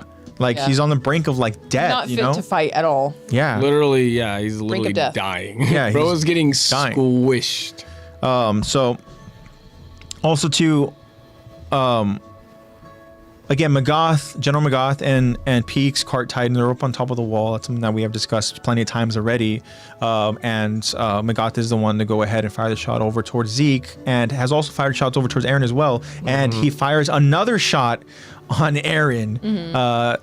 And that anti-Titan cannon, that thing is legit, because we talked about the devastation that it caused to the nearby freaking homes and just My God, yeah. the different buildings and stuff, and how they just absolutely crumbled, and there's just the craziest smoke and debris and all that, right? But still, despite all that, Aaron will not stop. It's absolutely insane how much determination and strength this guy has. I can't waste another timeline, please. Yeah, and I'm tired of this, Grandpa. Well, let's good night, Bat. Keep going. Have a good night, man. Thank you for joining us. Good night, Bat. Yeah, Flock is over on the wall trying to go and get his Jaegerists prepared as as they possibly can to try to at least defend and try to I guess distract. It's going to be scary. The Cart Titan and Magath. Yeah. And in the morning, I'm making waffles. Yeah, and then even we have Aaron's comrades. Even if Aaron doesn't believe that they're still his comrades, we have the Levi squad. We have Armin and they still have Mikasa. the basic belief of whether or not they agree with what he's doing. They agree that he needs to at least be alive. Exactly. That's the important aspect of whatever their current plan is that we need Aaron alive. Yeah. Aaron just needs to be alive for whatever the plan is. Absolutely. So anything to make sure he does not die. Yeah. Which means fight Marley. Yeah. Is essentially what that equals. Yeah. And so we even see that they're, in a way, they're struggling too because of how many Marleyan soldiers there are. I mean, for crying out loud, Mikasa has to go There's and gonna be some less. yeah, yeah. They're not gonna be soldiers anymore. Mikasa has to, rescue Armin and stuff as well, and they're trying to clear away so that they can, get to Aaron to at least help him, right? But like Lexy had mentioned, there's going to be a path for them, sooner rather than later. Or I guess I should say for the Marleyan soldiers, it's not like they're not going to be soldiers anymore. They're just going to be... Oh, there's going to be, They're going to meet something that's no longer a soldier. Yeah, exactly. Is what I mean. Oh, yeah. And then we see Pixis is over on the ground. They're trying to help out, and he's essentially flanking with a squad of his own and talking about how they're going to go ahead and circle around, strike the enemy. And Armin says that Pixis has essentially the right idea, and they need to flank the enemy. Nile Doc is there as well, trying to help. Other higher ranking officials are going to help. And then, just as it appears that Zeke might have been dealt with, Zeke opens his eyes. Despite him being in very rough shape too, much like Porco is pretty much just shredded inside of his Titan body. Oh my gosh, yeah. We see Zeke, as Zach explained even last week to her, Zeke's like upper torso is removed from his, lower torso. I mean, his bottom, and his like right arm is he only has like just a strip, a sliver of skin. Yeah. So dude's like Flat Stanley for the middle portion of his body. Yeah. But the important thing is that Zeke is alive and he's conscious. And Ymir's getting to work. He's and getting then sculpted as we speak. Yeah. Literally. And so as Zeke wakes up and he sees Eren, right? He knows that they have to go ahead and get through with this plan, right? Sooner rather than later. Like at this point, like it's gonna be now or never because things are getting a little hairy, right? Like they got to figure out how to effectively, get this plan done. And that's gonna be what's really important about this episode. And very similar to like, as I mentioned, Porco State. Rhina is desperately trying to wake Porco up. He's screaming at him like, "Wake up, Porco! Wake up!" Yeah. Right? He's telling him like, essentially, dude, get up! Yeah, and we get out of here. God and Adam moment. I didn't realize it until like after we'd done the episode. Rhina's literally hitting like the God finger pose. Yeah, trying to hold back. Yeah. I'm like, but also dog. like, Porco. Let me spark this memory for Very you. strange too. Yeah, how that there was a memory that was sparked and given to Porco, and very clearly this is a memory that Porco needed to see, and I even kind of speculated that maybe this is something that he's already seen before, at least as far as not necessarily the memory, but the knowledge. Yeah. And inheriting the Titan. And so I think that we're gonna get more clarity on that in this episode we're gonna cover. But again, he hears his brother's voice, and we talked about it too last week, and you had mentioned that this is pretty much from the POV of Rhina over on Parody, right? No, this is Marcel's POV. This is Marcel's POV. We're looking at Rhina. Yeah, you're right. With Annie and Bertolt next to them at the campfire. Yeah.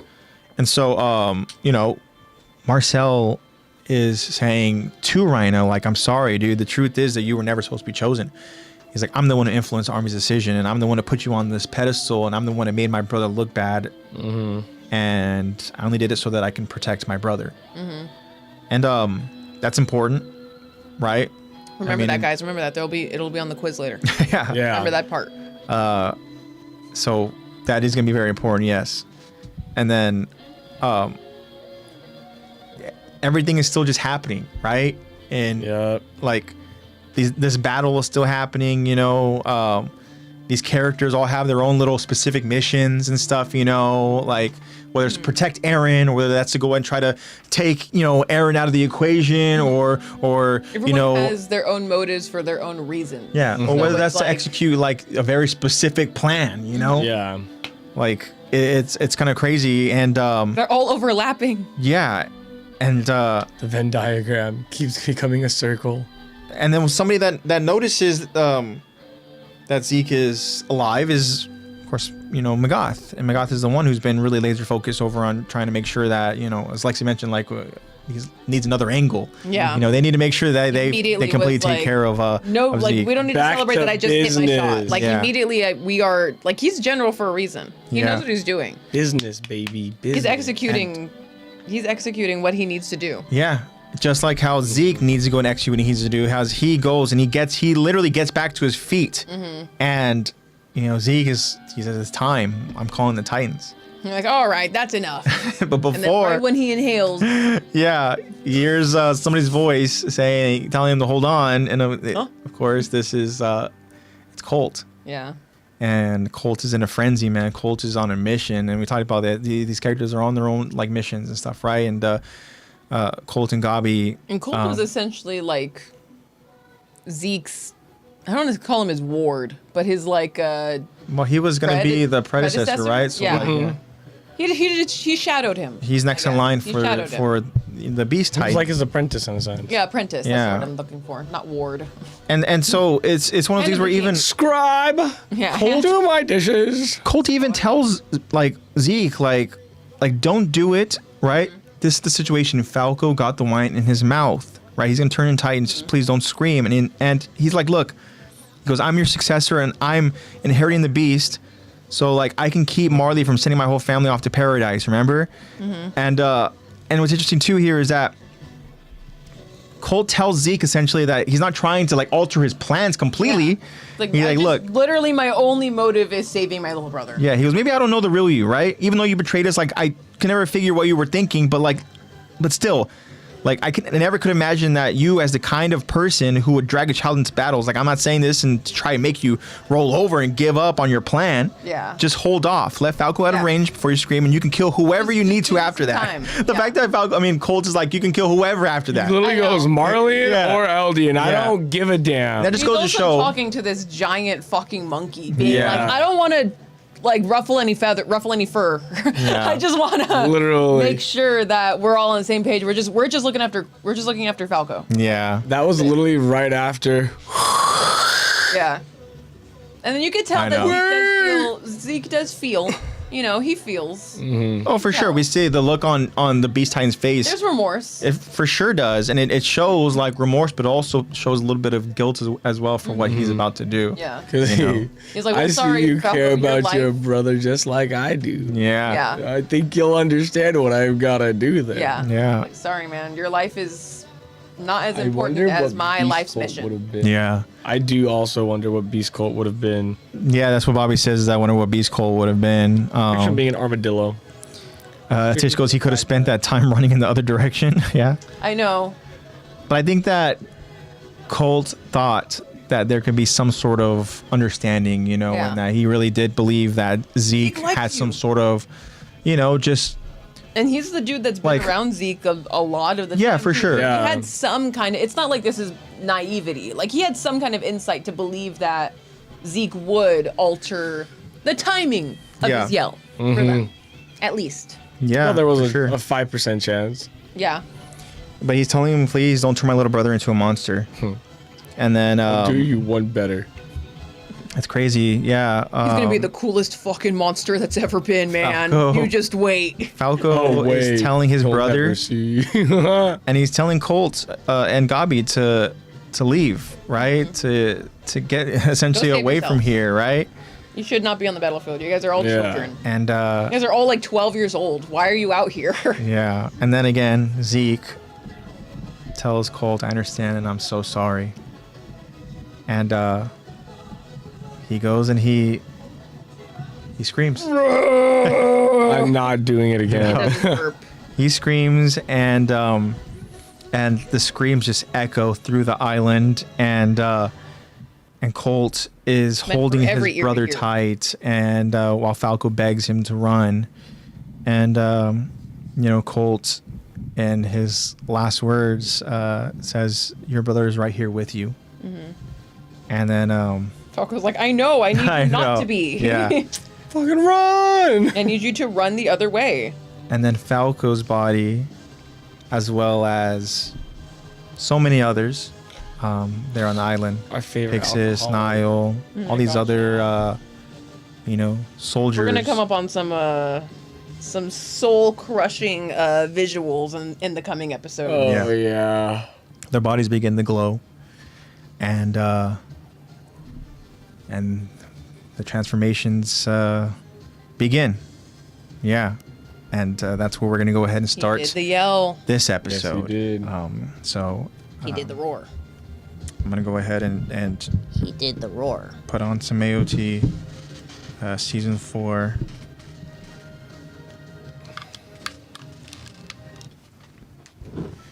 So again, guys, this is season 4, episode 19, Two Brothers, part 2 of our episode breakdown and discussion. And all right, guys, strap in because this is gonna be a bulky episode.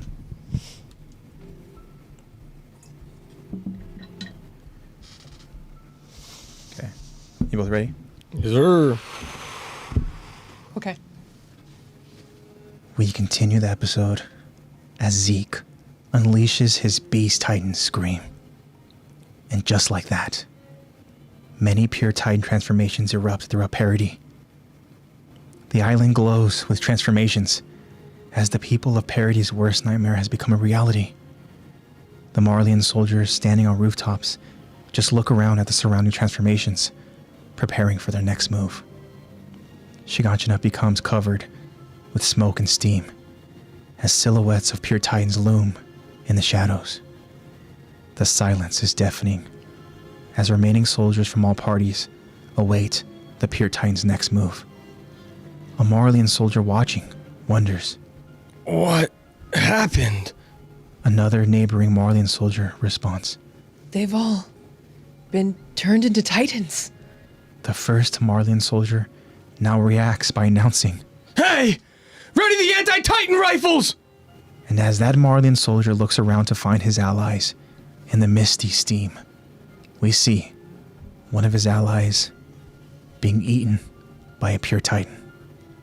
Those two Marleyan soldiers, witnessing their ally being devoured, are stunned and horrified until they very suddenly hear large footsteps approaching. And then, in an instant, a pure Titan lunges from the smoke and attacks them both. The many pure Titans now become active throughout Shiganshina, looking for humans to consume.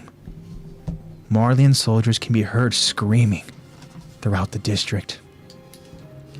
Rhina, witnessing from inside of his Titan, is stuck and staring in fear at one specific pure Titan. That pure Titan that emerged because of Zeke's scream is Falco's Titan, as it stands at an unsettling height.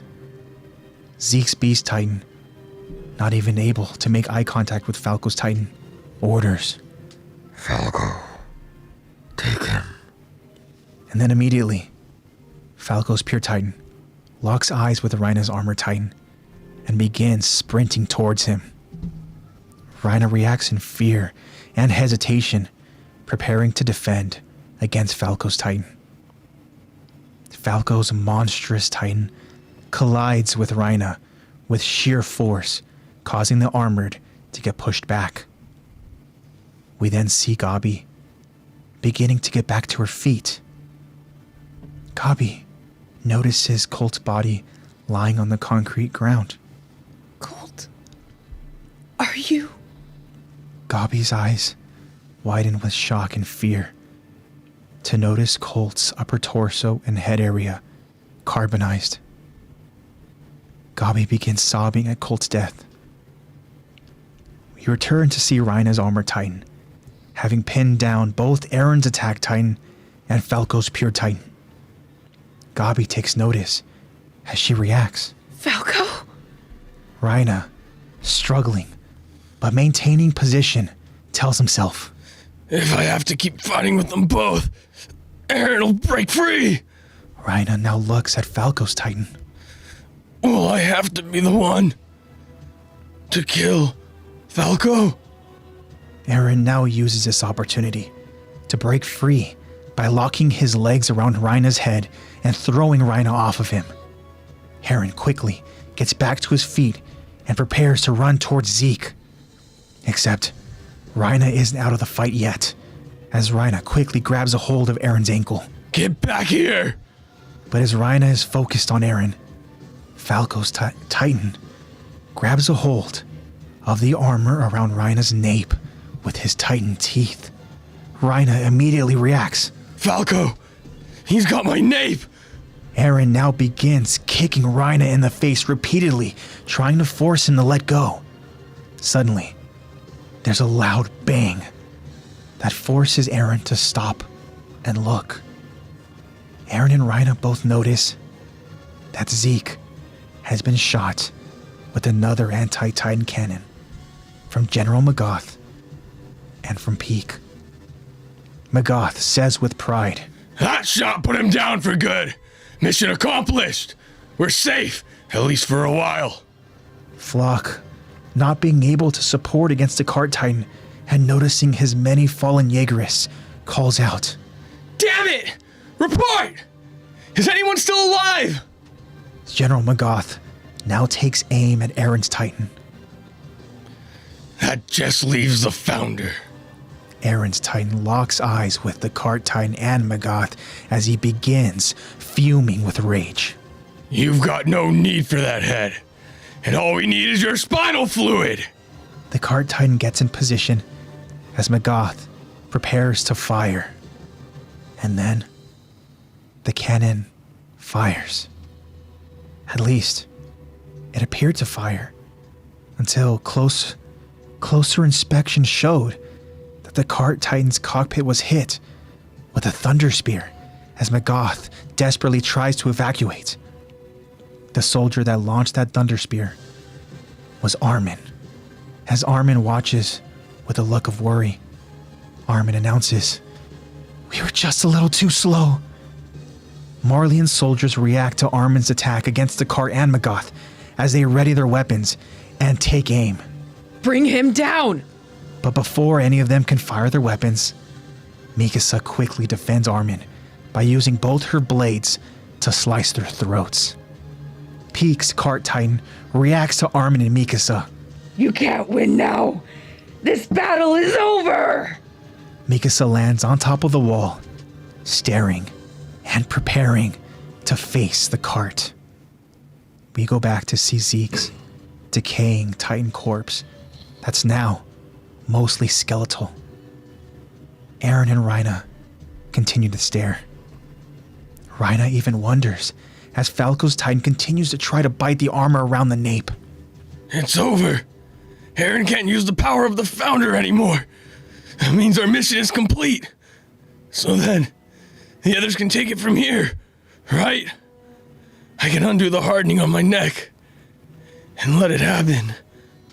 Gabi continues to just stare, with tears in her eyes, at the sight of Falco's Titan trying to kill her cousin Reina. Reina continues to prepare himself to be set free. I can pass the armor Titan on to Falco. And as Falco continues to chew away at the armor, and Reina is ready to be set free, suddenly, Falco stops. Falco's Titan turns his attention to someone else, as Reina reacts in immediate confusion and panic. Falco's Titan now stares at Porco Galliard, standing in front of his Jaw Titan's body. It took everything I had left till even this much. But now, I can make my death count. Falco's Titan stands to his feet as Porco Galliard slowly walks towards Falco. I finally witnessed some of my brother's memories. You were the weakest in our unit, but he tricked the brass into making you a warrior. He screwed me out of it to protect me. Falco's pure Titan begins to run towards Porco as Reina reacts in a panic. Wait, you can't! Don't do it! Porco! Porco gives a small, peaceful smirk. I can let go of whatever doubts I still had. There's no denying I deserved it more than you. And those words were Porco's last words, as Falco's Titan rushes and chomps down on Porco's body. Both Reina and Gabi just stare in shock.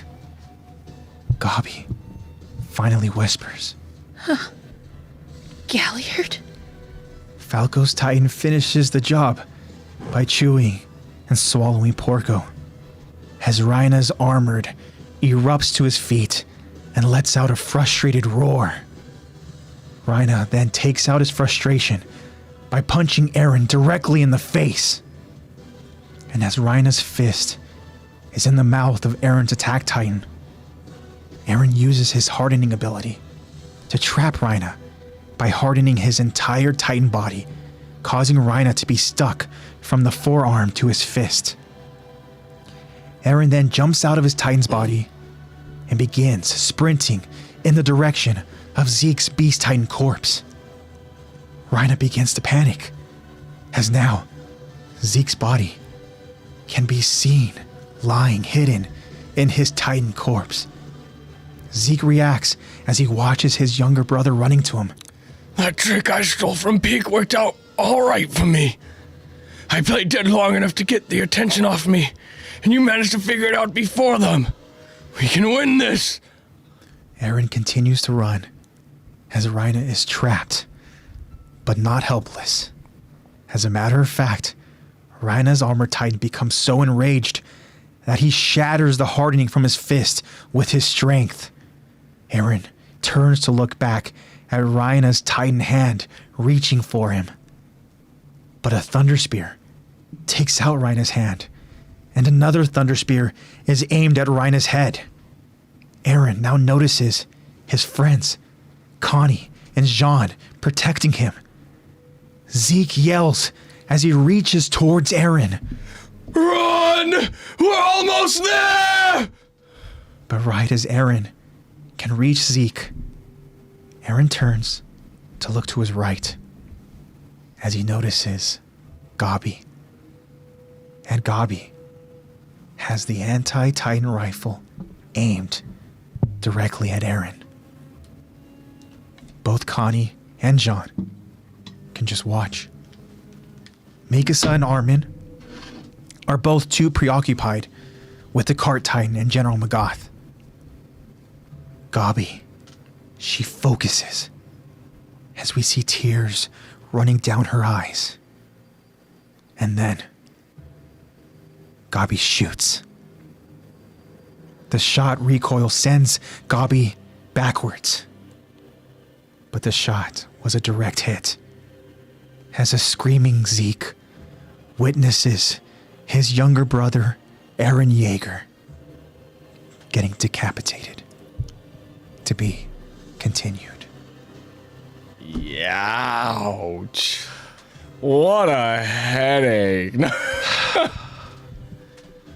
Whew. Dude. Such a good part. Beautiful Nuts. storytelling by the great Isayama. Yeah. Holy. By the great host AJ of Attack Attack on Titan podcast. Great narration. We try That's our narrator to to the army. Oh my right there. goodness. This is crazy, guys. we try to do the best we can here, guys. And again, this was such a powerful episode, and you know, you feel certain stuff in the moment here, guys. You know, and like even then, like I'm like tearing up as we speak.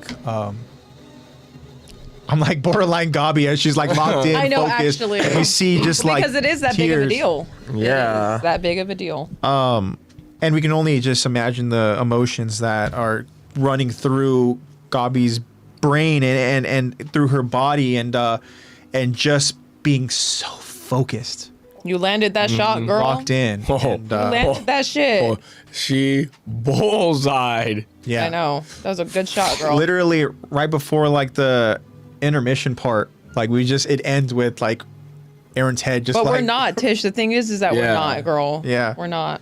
Don't worry. We have so much more to cover. yeah. Well, we're going to be here for a few more years. Yeah. worry. Why we does it got feel like we're plenty so of close to content. finishing? I know. When we do get to the conclusion of Attack on Titan, that's going to be a very emotional day, for sure. But Oh my gosh, yeah. Oh, dude. We are not prepared. no, not at I all. watched I hopped on TikTok for the first time in like a month the other day, and like the first thing I see are like Attack on Titan edits, and I'm like crying, and I'm Like, like, how? I'm like home. crying so hard over like the Mikasa dynamic with Eren and like the Armin scream and stuff, and I literally the whole time I'm watching them crying, I'm like, how are we gonna do this episode when we get there? How the hell are we gonna be able to do that? I'm gonna sob through the whole thing. How are we gonna be able to do that? Oh, you guys are gonna have a great time being Mikasa and Eren. Connie, John. Yeah. Too. I think about the emotions because Chomp, chomp. we have invested so much time, you know, into the storytelling, and then when it ends, it's gonna be like, wow, that's it, you know. Eddie says never. I know, Okay. never. Yeah. Oh man. So let's talk about. It's funny. I'm looking over in chat and I just see Tish's Porco looks so good in that scene. I know. I know. Let's and you know what he did? Let's start He there. does. Let's start with Porco because This is where we're starting. Okay. Oh, We'll where start to with Porco. begin? Oh, let's start with the guy who's got five holes in his body. AJ and I were talking about this before the stream, trying Yeah. to find a word to describe how this action brings his character in terms of development, and Yeah. it's like, it's not a redemption arc. And I don't want to say this No, is like no. Porco being at peace, because it is, but also there's like a specific word kind of, you know, and we're thinking about it, and like almost like simultaneously you and like Dad also kind of thought of the same word, which is the word that we use over in the title, and it's just Porco's Epiphany, right? Yeah. And this is a moment where he gets the clarity that he needs to kind of bring him to that peace, and He's it's funny. like sitting in his conclusion. I think that it's like very it's like a revelation. yeah, and I think also too it's very ironic that that Rhina in a way is the one that stole this Titan from Porco, but Yeah. here in this moment, Porco steals this moment Yeah. from Rhina. I actually think that it's actually so comedic the way that this happens, because throughout the entirety of season 4, we have seen Rhina battling with him even wanting to be alive, you know, him battling suicidal ideation and tendencies and thoughts and stuff. But he knows that he still has the task of being the armored. Yeah. So, you know, when he's over there with himself, you know, the moment he thinks that Zeke is dead, it's almost like oh my God, finally I can die. Like, oh my God, everything I'm fighting for. Okay, so then I could just let Falco take this then. I could just undo the hardening, and right when he's about to do it, you know, it starts squeezing a little bit on the flesh, and what's something shiny over there? And next thing you know, Porco's like, no, this is my moment, actually. Yeah. It gives the equivalent of when I rewatch this, I thought of the SpongeBob, another SpongeBob reference. I thought of the SpongeBob scene, I lost something once, and that's the equivalent of Porco. You know, Rhina being like, I just am so ready to die all these years, and then Porco being like, I lost something once, by the way. Slumped over the diner counter. What about me? Aren't I tasty? Falco's like, sure. What's the thing is that this was already predestined and written in the pathway stars. I did want to ask a question in the too. paths. That I had a little epiphany of my own. Do we think Zeke directed Falco to do that? The Because thing Zeke's is, the one who told him yeah, go he's get Rhina. yeah. Not Aaron. I don't know Go get what Rhina. need he would have for Falco to specifically target, you know, Porco and protect Rhina. It could have been a brotherly Other than- influence kind of thing. But that's where I'm kind of getting to is, unless it is more of like a command that was, let's say, given, right, to Falco. Almost like one of those things where it's like you do something and you kind of like after the fact you're like, wait, why did I do that? You know? Yeah. Almost as in like Aaron for that very brief and specific moment. I mean, we know he can command Titans. We've Yeah. seen him do it. But- it could be him too. But Aaron needs the power of the royal blood that's to do that. true. So This one he punched unless Diana. somehow, you know, like Aaron was able to convince, but that even then that's kind of difficult to go out and explain, Yeah. right? Because we're not in the paths yet. We're not to the point where Aaron is able to go ahead and have complete, you know, manipulation. Joshua. I know. Where is Josh? I feel like this one could genuinely be chalked up to coincidence of like his Titan brain being like, The command. that looks easier to eat. You the know? command also did come from Zeke before he was shot a second time. Yeah. That's true. So, Well, we know he's not actually dead. no, we know he's not dead, but I don't know if Does he need to vocalize a command? that's the thing, right? Just like how he needs to vocalize the pure Titan transformation, maybe he needs to go ahead and vocalize. Did I don't Annie- know. did I'm trying to Annie remember past vocalize? stuff. Tish brings up a theory. She said, I think it's internal hunger of wanting to find a shifter. She said, maybe Porco just releases shifter I know. pheromones and Falco just sniffed it. Who knows? That could be it. Plot. Yeah, I just think that Plot maybe pheromones. it's just a matter of coincidence. Maybe it was just like one of those things where we see that Falco's pure Titan is desperately trying to, almost like to Tish's point, like it's like the craving for a Titan shifter, right? And it's just desperately trying to go ahead and just remove that armor. But then the moment that it almost like, it stops, like a fucking, like like another more predatory type of animal, where it like smells something similar, but much easier kind of to go ahead and get surrendering, ready. So maybe, I don't know, I don't have a definitive answer, but we'll never other than like, we know that this was supposed to happen, right? Yeah. Because of what eventually is going to take place with Falco's. We need Ryan at the end of the day, Aaron made it so. Yeah. Okay, so the coincidence works. Yeah, and Aaron made it so. And so the memory that was given to Porco that was the moment where Porco was able to go out and have complete peace with his journey and stuff, with kind of the trajectory of his life, and understand that like, wow, like his last words were literally like saying, sorry, I'm trying to go ahead and find that specific scene again. Talking about like, I can. He goes, there's no denying. Yeah. Mm-hmm. I deserved it more than you. And so again, it's kind of like, you know what? So I was good enough. Last jab before he goes. Yeah. Very Porco. Yeah, he says, I can let whatever doubts I still had. So we know that he still had his doubts. Yeah. Yeah. And so now that he's kind of at peace, right? Actually, Rhina is not better than you. Like, okay. Yeah. I want to make sure. And we know that this dude was literally on the brink of death because he said like, took everything I had left to heal. Everything I had left to heal, even this much. And he was in absolute brutal shape. Yeah. For anybody that watches, AOT dub and you watch and remember this scene again, I just want to, of course, just shout out Kellen Goff. Kellen. Yeah. Bro. Also, might I add, you did an excellent job. Yeah, you did fantastic, bro. That was excellent. And Tish also brings up a great point, saying that he probably goes for Porco because wounded prey. Yeah. Easier to get wounded prey than it is to get prey that's armored. Yeah. Yeah. He goes, Porco knew he was at the bitter end of his stick. Yeah. Yeah. He knew. Yeah.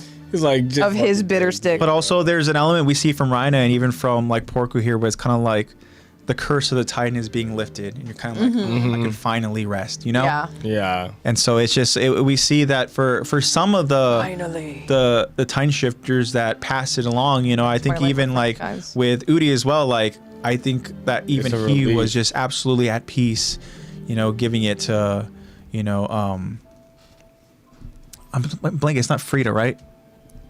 What are we talking about? Oh, I'm sorry. Udi passed it down to. Udi passed it down. Was it to Frida? Frida. Yeah. Yeah, he passed it down to Frida. Yeah. So, anyways, point being is that we see like they are at peace. I mean, I'm trying to remember too, and I'm pretty sure that even Mr. Sava was at peace as well. Yeah, that's true.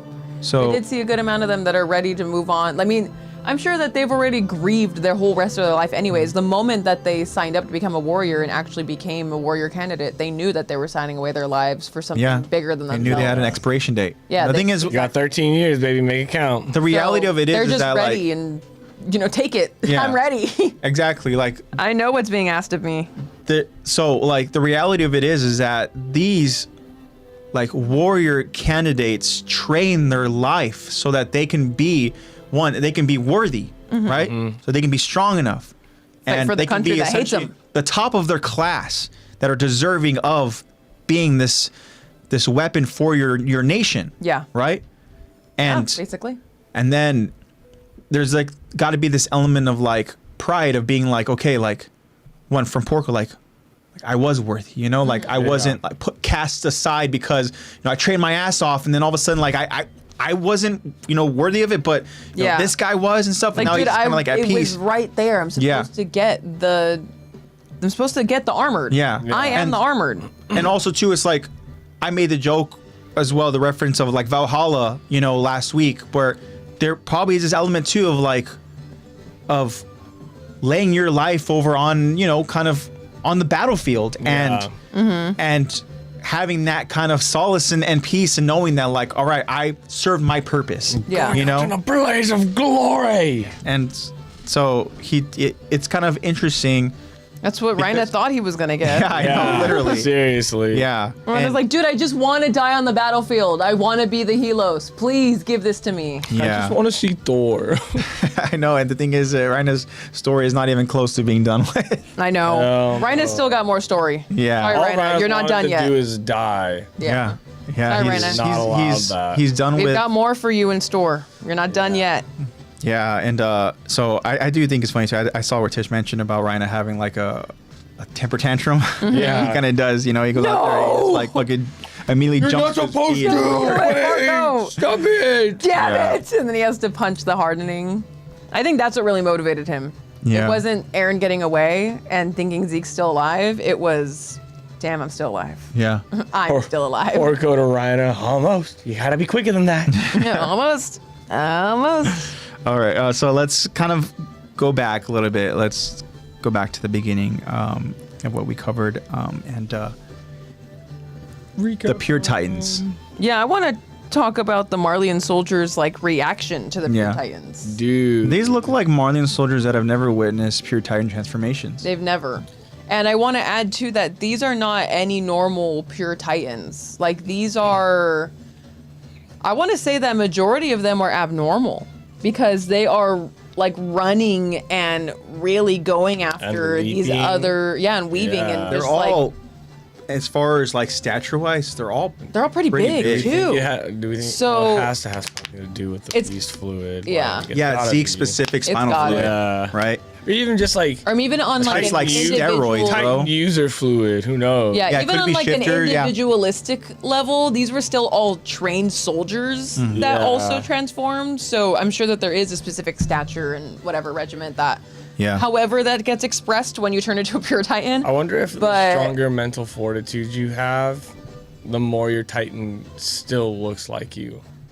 I don't know. There's probably some stuff there, but I do think that it's interesting that the Marleyans are like, well, they all turn into Titans, and their first thought isn't like immediately get everything. Like they were just like, oh, smoke. I know. Like, and then the moment the freaking that one dude did not stand a chance. They turn around and 2 seconds later he's like halfway in this dude's mouth, getting sucked on like a popsicle, and then the other guys are like, okay, well, let's do something. And these abnormal pure Titans are coming after them, and you could tell that they have absolute no training and no experience. Like Yeah. these guys were just under Sodus like a few days ago, I want to say, like getting, well, probably longer than that. You guys were under Sodus like maybe a week More or like so he ago. was under their boot. And they just went through training they went through Titan training, but the whole time they were like, we should do it against people. And so then when a Titan, it's kind of funny that when a Titan is here and they're like, oh my God, I wasn't trained for this. You were. You just didn't never were on the care. field, and you also didn't take the time to get to know, to understand it because you Yeah. thought you should be fighting You didn't people. get enough reps in, kid. Yeah. So yeah, a lot of you are gonna die. Yeah. And he goes, there's even this one that moves its head around like it's a dog. Like, Yeah. Yeah. I mean, Yeah, it's I kind would of- say a lot of these Titans are abnormal. Yeah. yeah. It could be like even what Eddie said too, like Z confused. I mean, Yeah. yeah. so Yeah. That's the thing, Z right? Because we're confused. talking about like this is not The spinal just fluid. this isn't just a shifter as We're gonna well. call this Z fuel. Well, yeah. The thing is, like this is also They give him a some of the shifter Z. of royal blood. So that's Gen another. Z. That's another important reference as well too. Is that like just that royal blood element of it. Yeah, you that know? too. I How didn't crazy even that think about goes. how that would, Oh, because dude. I don't think any of the other serums that we get are from a royal member. You What did know? What did Rod Rice get? Where does that one come from? Rod Rice's serum was supposed to go into Kenny, but he was scared. Yeah, but the serum itself, Where did it come from? I don't know if it was necessarily royal family kind of infused. Who knows? Because that's a big Titan, dog. Yeah. But also that stuff is meant, I don't know, because that serum was from family meant to be for family, like royal family. Is what I mean. So that probably isn't royal. Because But- they're not royal blood. They technically are. Yeah, they technically are. Yeah, But which is why they're the ones that have been passed 'cause down they've been that passing lineage down, of. keep by the memory. Yeah. Yeah. yeah, they are because they wanted to maintain control of that, not give it to Zeke and have him, make his It's like I forgot what it's called, but it's like the King Fritz's like oath or something like that, or his, you know. Yeah, it's like the Yeah. agreement to. I want to say it's like a vow. Or Yeah, the Yeah. vow, I something think. like that. Yeah. If you guys remember, please let us know. But yeah, Dude. So if anyone else had gotten that serum, he would have had another royal blood member on our hands. Yeah, that's the thing is that potentially, maybe. I mean, these guys have. I'm assuming if Royal it makes you a blood Titan, serum as you're well. Titan. Like even if you go, like let's just say Kenny did get it and he just became a Titan, and he didn't eat anyone, he'd still have a royal. Like if Aaron, like he did with Dinah, same thing. I don't think it Titan, would work that way because he would. But you're injecting have to royal be- blood fluid.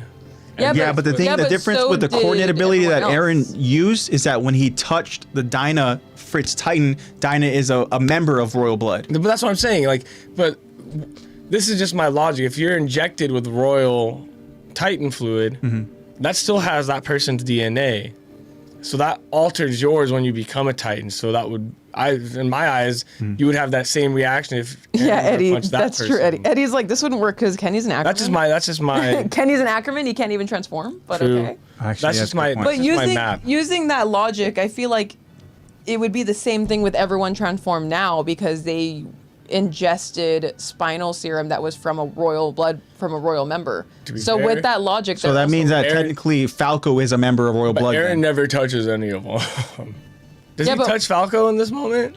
Yeah, but what I'm saying is that, like, know. with your argument, you're saying that I'm agreeing if, with you on that that. royal blood is that these people also have some royal in their DNA. Yeah. Like from Uh, Pixis to Nile to Falco. Yeah, because like imagine if, I mean, I don't know if Aaron even touches Falco. He probably does, and that completely refutes this theory I have. But if he doesn't, what if Aaron did? And it's like, because it is an extension of Zeke in a way. That's just like my, I don't believe that it would work the same way. yeah. I believe it has to come from the host, the the host host themselves in- has to yeah. be. I believe it has just to come just somebody from of the biology royal of the blood host. lineage, you Yeah. know, which is again the reason That why is an Aaron. interesting thought, though. How does royal blood, 'Cause DNA. royal DNA affect? They don't have microscopes. They don't know what that is. I don't know. The things Hanji would do with a microscope. I mean, the thing is, you can go ahead and test it. Imagine if they're like legitimately trying to inject royal blood into their bloodstream or something like that. You know, like yeah, not even serum, just the royal blood itself. that's the thing, right? It's you never You know how find a match far and they you would just try to replace go your blood. Yeah. because You know what? That's another thing. yeah, I really don't know. Loopholes, baby, loopholes. But so Tish says, I think the royal blood needs to attach to some strings of DNA that only the royals have. Okay, so if they do get a royal blooded person serum, then what Tish is claiming is that there are certain DNA strands that they just cannot connect because the host itself is not of royal blood and they don't have that capacity. Like certain proteins don't match up. I get that. Like it So doesn't. they just become It doesn't dormant. work. They're Yeah. just Titan. Everything There's- else still bonds. There's though. no the Titan matching serum piece bonds. in the DNA code. It becomes dormant. I see. Yeah, it sounds like that's the case. I can see that. That was just a little. I mean, it's an interesting theory. Came full circle. That's good, Tish. Yeah. That would be a crazy Good stuff. hack for somebody like Aaron as the founder and stuff. You know, Oh my God. Yeah. Yeah. people that literally just touch different Titans and then just force Yeah, and them be to go out like, there I and start made doing them some shit. royal. You know, that's crazy. My brother made them royal for me. What are you talking about? You give me a gift. So yeah, these pure Titans are now just causing absolute chaos, as if there wasn't already enough chaos over in Shiganshina district. I know. But Just thank God everyone else is like evacuated out of there. Yeah, seriously. yeah, That would be actually insane if people were still living in those buildings. Shredded. yeah. Casualties left and right. And then we get the first look as, you know, Rhina is just like staring at Falco's pure Titan. And Falco's pure Titan again is one of those Titans that is just, you know, standing at a staggering freaking He's monstrous a height. powerful, abnormal little dude. He's got like this Got like big old neck. yeah, long neck. Giraffe and- I guess I Motherfucker. shouldn't say little dude, but yeah.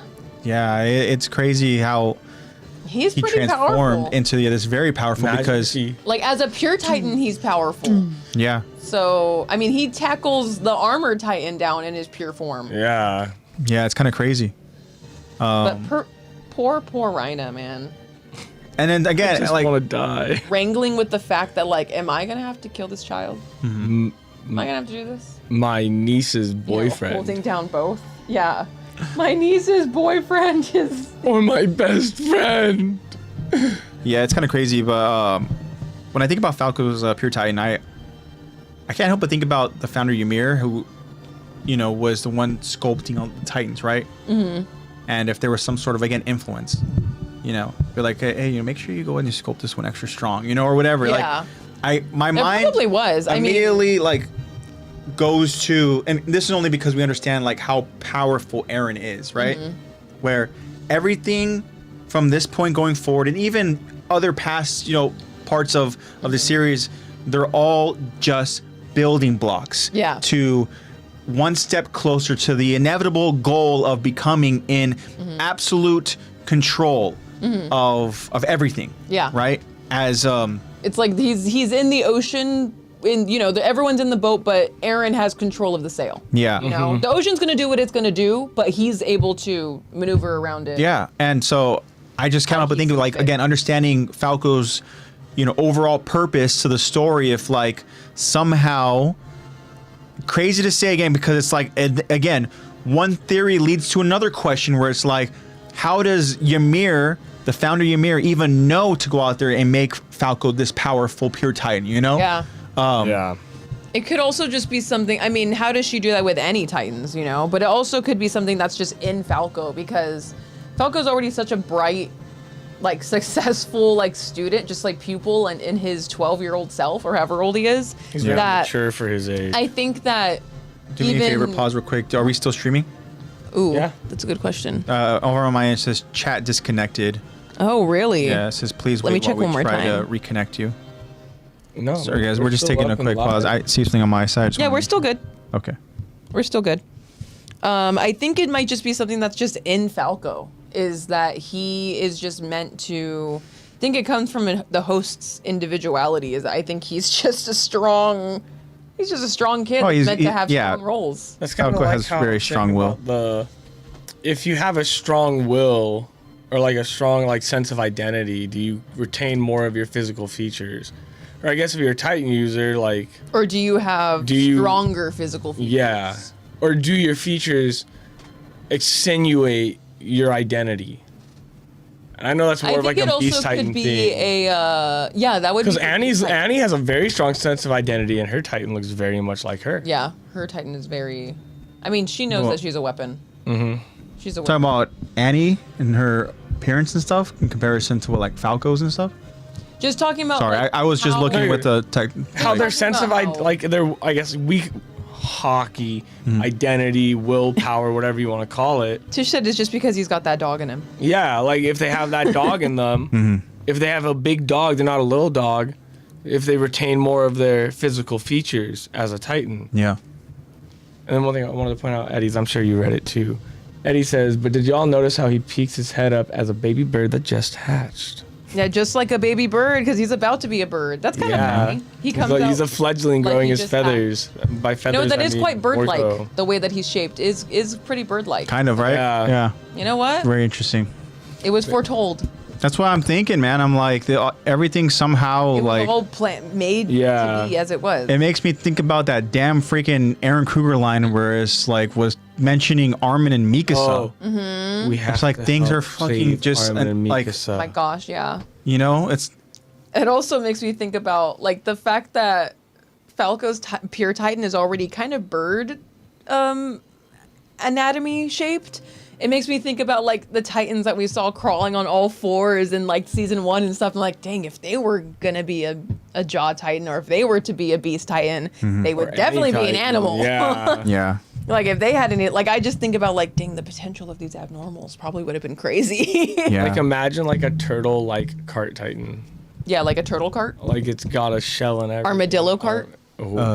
Tish, roll around. To that same theory too, Tish says even Ymir and how small and meek she saw herself in her Jaw Titan form, how we were talking about why does she not change in terms of appearance wise from pure to Jaw Titan, but maybe it is to that same theory of she probably didn't see herself as anything different than just this Pure Titan, so that she just unfortunately stayed that form. Been in that state. Maybe for serum so does long. attach to a mentality in the way that you it's just more of I wonder how consciousness would affect it.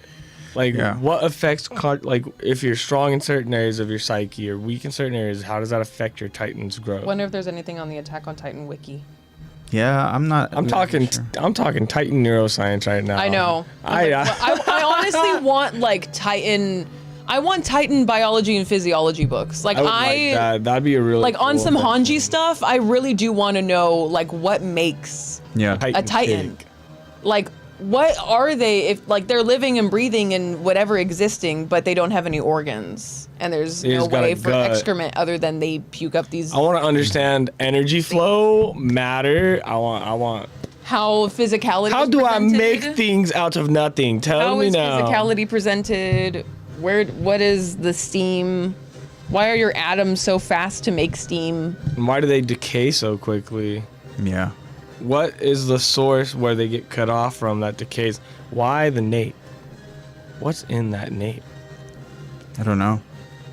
Hajime Siyama, we have many questions, sir. We have do. plenty of questions. Tish says in chat, but look at Rhina's depression Titan. He was so frail and has little to no armor. Like, get that man some creatine. You know what? That's No, true. For real, he was more aggro than he was armor. Mhm. That's a good point. So there definitely is something to it. We can at least kind of go to that. Yeah. Like even like Aaron's Berserk Titan. Yeah, exactly. When he was losing control, he was, Mhm. yeah, he was becoming more like a fucking animal with Yeah. rabies. Crazy. What else? We talked about Porco. Yeah, I was gonna moving on from Falco's Titan. I Yeah. mean, I don't know.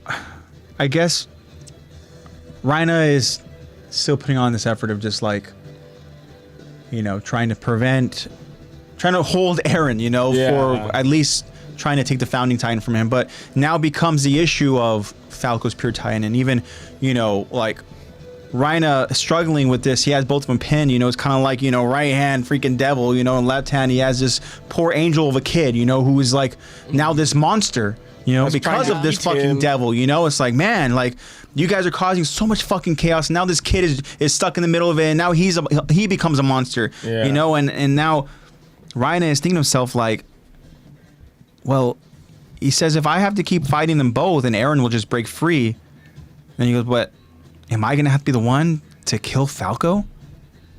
And we've seen at least on multiple occasions where Rhina and Falco have had conversations to the side where, you know, they're talking about just life and talking They have about a pre-established training relationship. and even coming to an understanding about Falco's relationship with Gabi. And again, Gabi is Rhina's cousin. So this is, in a way, it's like, you know, older cousin here who's like looking out for you know, for Gabi, Looks like- his younger cousin. looks like It's like, Falco dude, like protect family. her. Like, you want to go out there and protect her? Fucking earn that Titan from her. Like, Yeah. you know, make sure she doesn't become a Titan. Because trust me, I know what it means to be a Titan. Like, She Yeah. fucks you Yeah. up, man. and so It's all crazy looking. yeah, he's like struggling with this now, with this whole new element of this struggle and this battle, where now he's like, fuck, am I gonna have to kill Falco? Right? And then, you know, again, he's right. If he's continuing to try to fight them both, Eren will escape, and we see that he does literally right after, you know, he has that thought. You know, Eren is able to go out there with battle awareness. You know, he freaking like kicks his legs up, get his legs wrapped around freaking Rhina's neck, and is able to like buck him off. Yeah, that's what I'm saying. Like Falco is actually an anomaly, such an anomaly of an abnormal. Yeah, and He's then meant so to be something great. so it's just one of those things where like, If you had the chance to change your fate, would ya? I don't know why that's what came to mind, but Falco yeah, took that opportunity. He had Falco the is chance to change his fate. becoming another very difficult obstacle, you know, for Rhina. And then, you know, Rhina, want to make sure I get the chronological events here. After he gets kind of thrown off of Eren. We get the shot too. Yeah, you're right. It's a shot before. I'm sorry, I kind of lost my spot here, but okay. That's right. He Zeke takes another big blow. That's Okay. another big boom for I Zeke. am learning that. Okay. The next part would just be Gabi noticing Falco. Yeah. Yeah. But she also realized fucking Colt's dead too. So Oh, yeah, I don't want to talk about my death again. Every character. yeah. You see his literally like his legs, and you're just like, wait, is he just laying there? Colt? I know. Are you? Colt? Oh Got shit! armorified. He's done. This dude's straight carbonized He from the freaking is chest up. fried And up. he's just like, Well, something fried kind of beyond exploded recognition. while he was hugging it, so you know. yeah. But I do have a little bit of answers, I guess, according to the Attack on Titan wiki. Okay. So, a pure Titan's physical appearance and abilities are primarily dictated by specific spinal fluid serum used, their original human biology, and any unique injuries or trauma sustained right before transformation. Now, the thing that was interesting that I saw was that, so I asked what, in Attack on Titan, what affects a pure Titan's physical appearance and abilities? And the answers I'm finding are either the type of spinal fluid serum, either the base serum, which is standard injections to create a mindless bipedal Titan. And it also says that specialized serums can be customized for height or to create distinct variants. This probably makes sense why all these Titans are so Zeke fucking did. massive because Yeah. it's Zeke's spinal I'm fluid. guessing that's what Zeke did. Zeke And there's looked also the bigger the better. inherited Going to traits. There's also inherited traits that you can get depending on where the spinal fluid is from. So a lot of these people can get inherited traits from Beast inherited traits. The second thing I found is also it is affected by human genetics and psychology.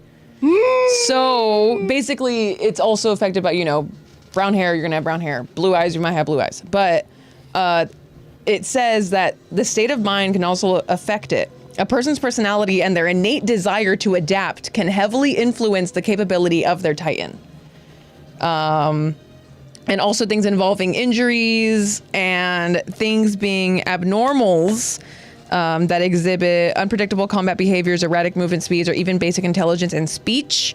The reason behind these deviations include retaining a strong or driving obsession or instinct from their previous human life, or it also depends on the exact method or rushed circumstances of the serum injection.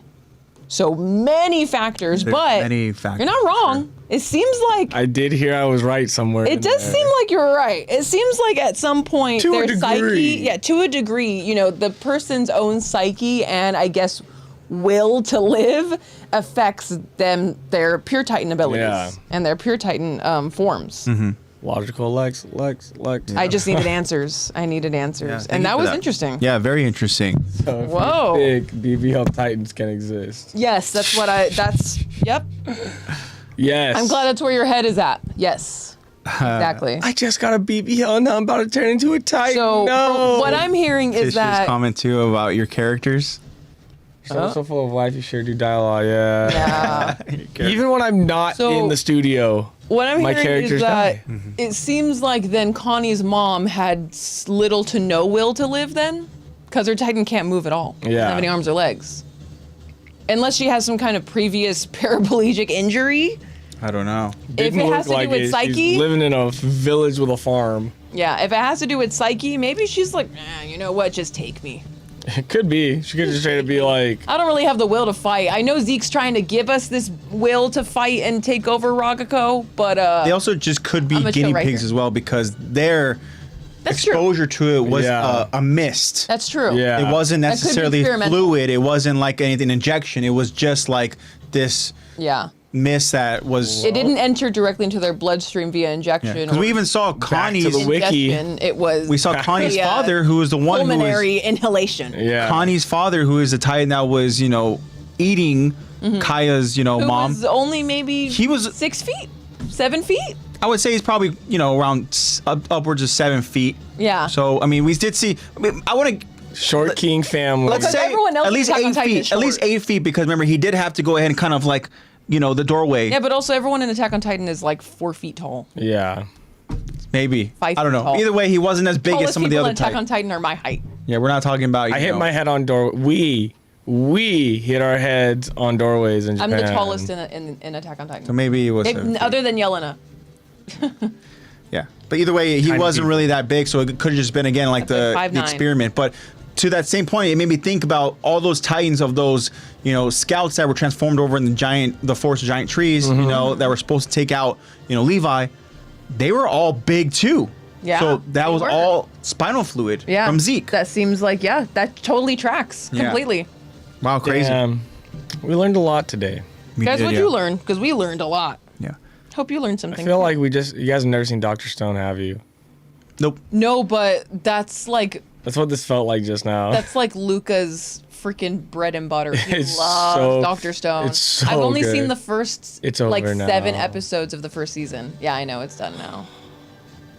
Yeah, Luca's a big science guy. I didn't know he had loves game that. like that. Yeah, Luca's a huge like so when science the world is his all-time goes favorite to thing. shit, Go to we're Luca. building a new utopia Luca's together. this is Luca you're talking about. He's the same guy that's like, yeah, I could do Survivor. I would like to do Survivor. You know, my uncle was on Survivor. You realize you're talking to the guy who says he could fight a bear. Okay, well, I don't know if Luca's gonna. You know how say many that, videos I've watched about building a shelter out of a tree stump? but like, survival. You know, I think it's just an innate man thing. Yeah. Be like, I could rebuild the world. Yeah. Dr. Stone is literally just that to a T.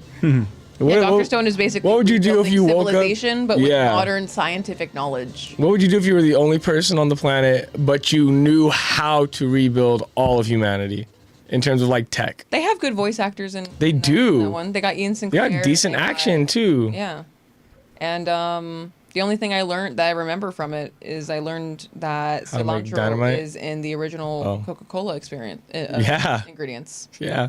Yeah, and they made cola from scratch, and Yeah. I learned how to make cola. They make a lot from scratch.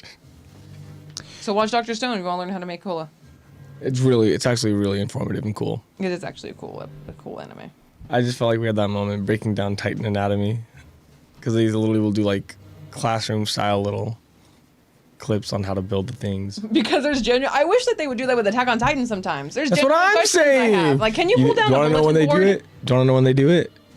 In the mid-episode cut. Yeah, they do it Yeah. when it's when we can't read it. Yeah. Yeah, they do it in And they Japanese, literally, yeah. and we can't read it. Yeah. Google Translate. We're gonna have Like there was a translate I where have to learn. the last Titan form that we see of Eren is referred to as Doomsday Titan. Doomsday Titan. That is sick Fascinating. as hell. So it's kind of like, okay, I thought it's of a- got like of a a whole horror ass name. new Titan. The Titan of Revelation. The Doomsday Titan. Oh. Okay. Gnarly. But I mean, the next see. part really is just it's again we talked about with Falco's Pure Titan. It's he's got a hold of Rhina's nape. Yeah. Kind of going back again, just Rhina I is lost something once. Rhina is And I got infinite region. And I struggling. can't even fill all these holes up. Rhina is struggling, Yeah. as I've said before many times, as I try to go ahead and find my. The hardening. So we've got past the hardening. And then Magath shoots. Boom. Yeah, he does. He Yeah. goes out there and he hits Zeke again, and that's where it's Aaron kind of sees like, through it yeah, because Zeke stole the trick from Peak. yeah, that's true. Peak, you probably shouldn't have shown him that. I mean, like she said, this is only going to work once. And Zeke's like, I remember that.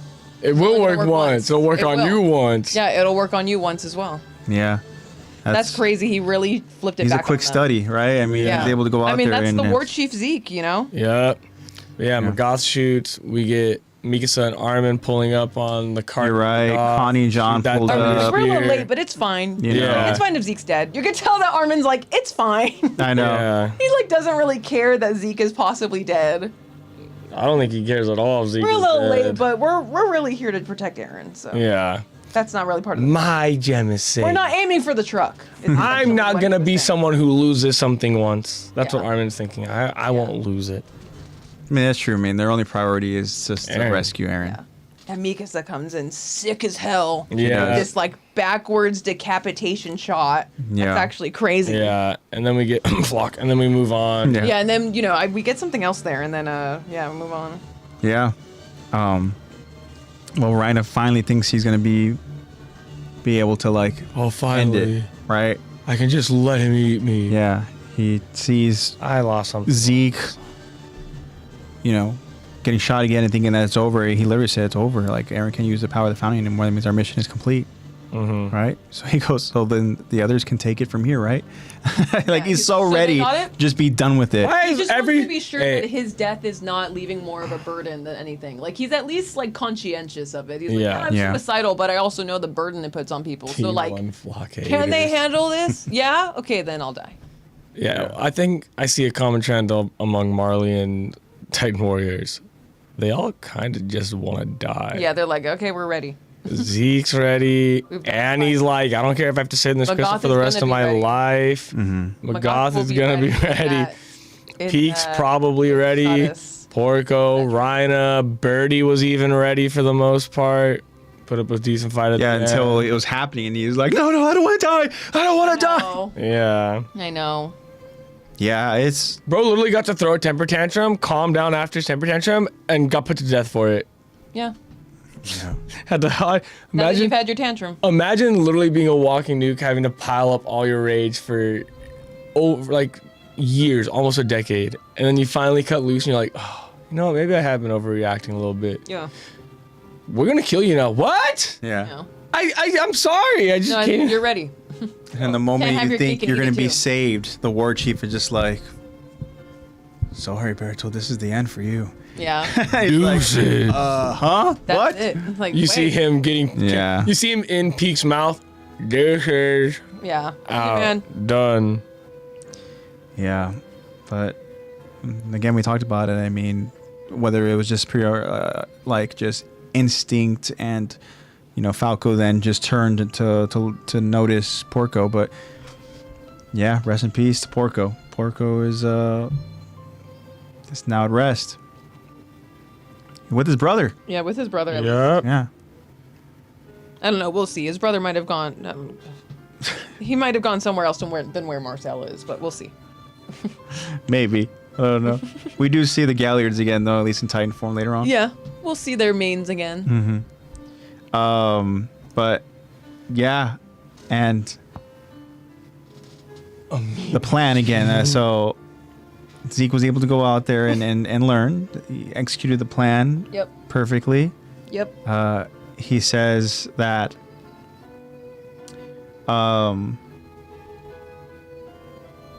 because the trick, right, that he stole from Peak, he said that I played dead long enough to get their attention off me, and you, Aaron, managed to figure it out before them. Yeah. So- good job, Aaron. Yep. Can you imagine if Aaron just didn't notice? Aaron's like, oh, And well, Ymir's guess I'll just give up. like, can you get up and go I know. to him, please? Yeah. Yelena's still meditating, like, okay, I'm gonna pretend he didn't just die. All we're hearing is, Don't think he's dead. That steam is fake. Maybe Yelena saw through it and was like, my God is alive. My God is alive. Yeah, I don't know what the heck Yelena's doing. yeah. I mean, last time we saw Yelena, she was like praying, She's Yeah, literally she- meditating. crisscross Like, yeah. applesauce on Yeah. the edge of a freaking rooftop. She was trying so hard to like find peace. With a view of destruction in front of her. Yeah. Yeah, she's an interesting character. She's fucking weirdo. But yeah, as Aaron Aaron noticed. runs towards his brother. Aaron noticed.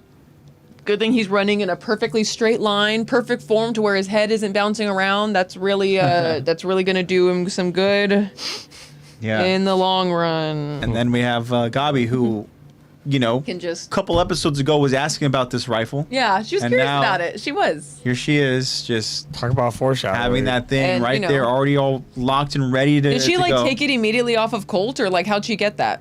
I mean, probably. I Right? wouldn't doubt it. I mean, did he have it when he was hugging Falco? It would have take it exploded off? with he had Yeah. to have taken it off before. I don't know. I I mean, mean, it's Maybe metal. he took it off and like left it with her to bring Colt up. I don't remember. if he also, had it all of when he brought Colt up. didn't fry up.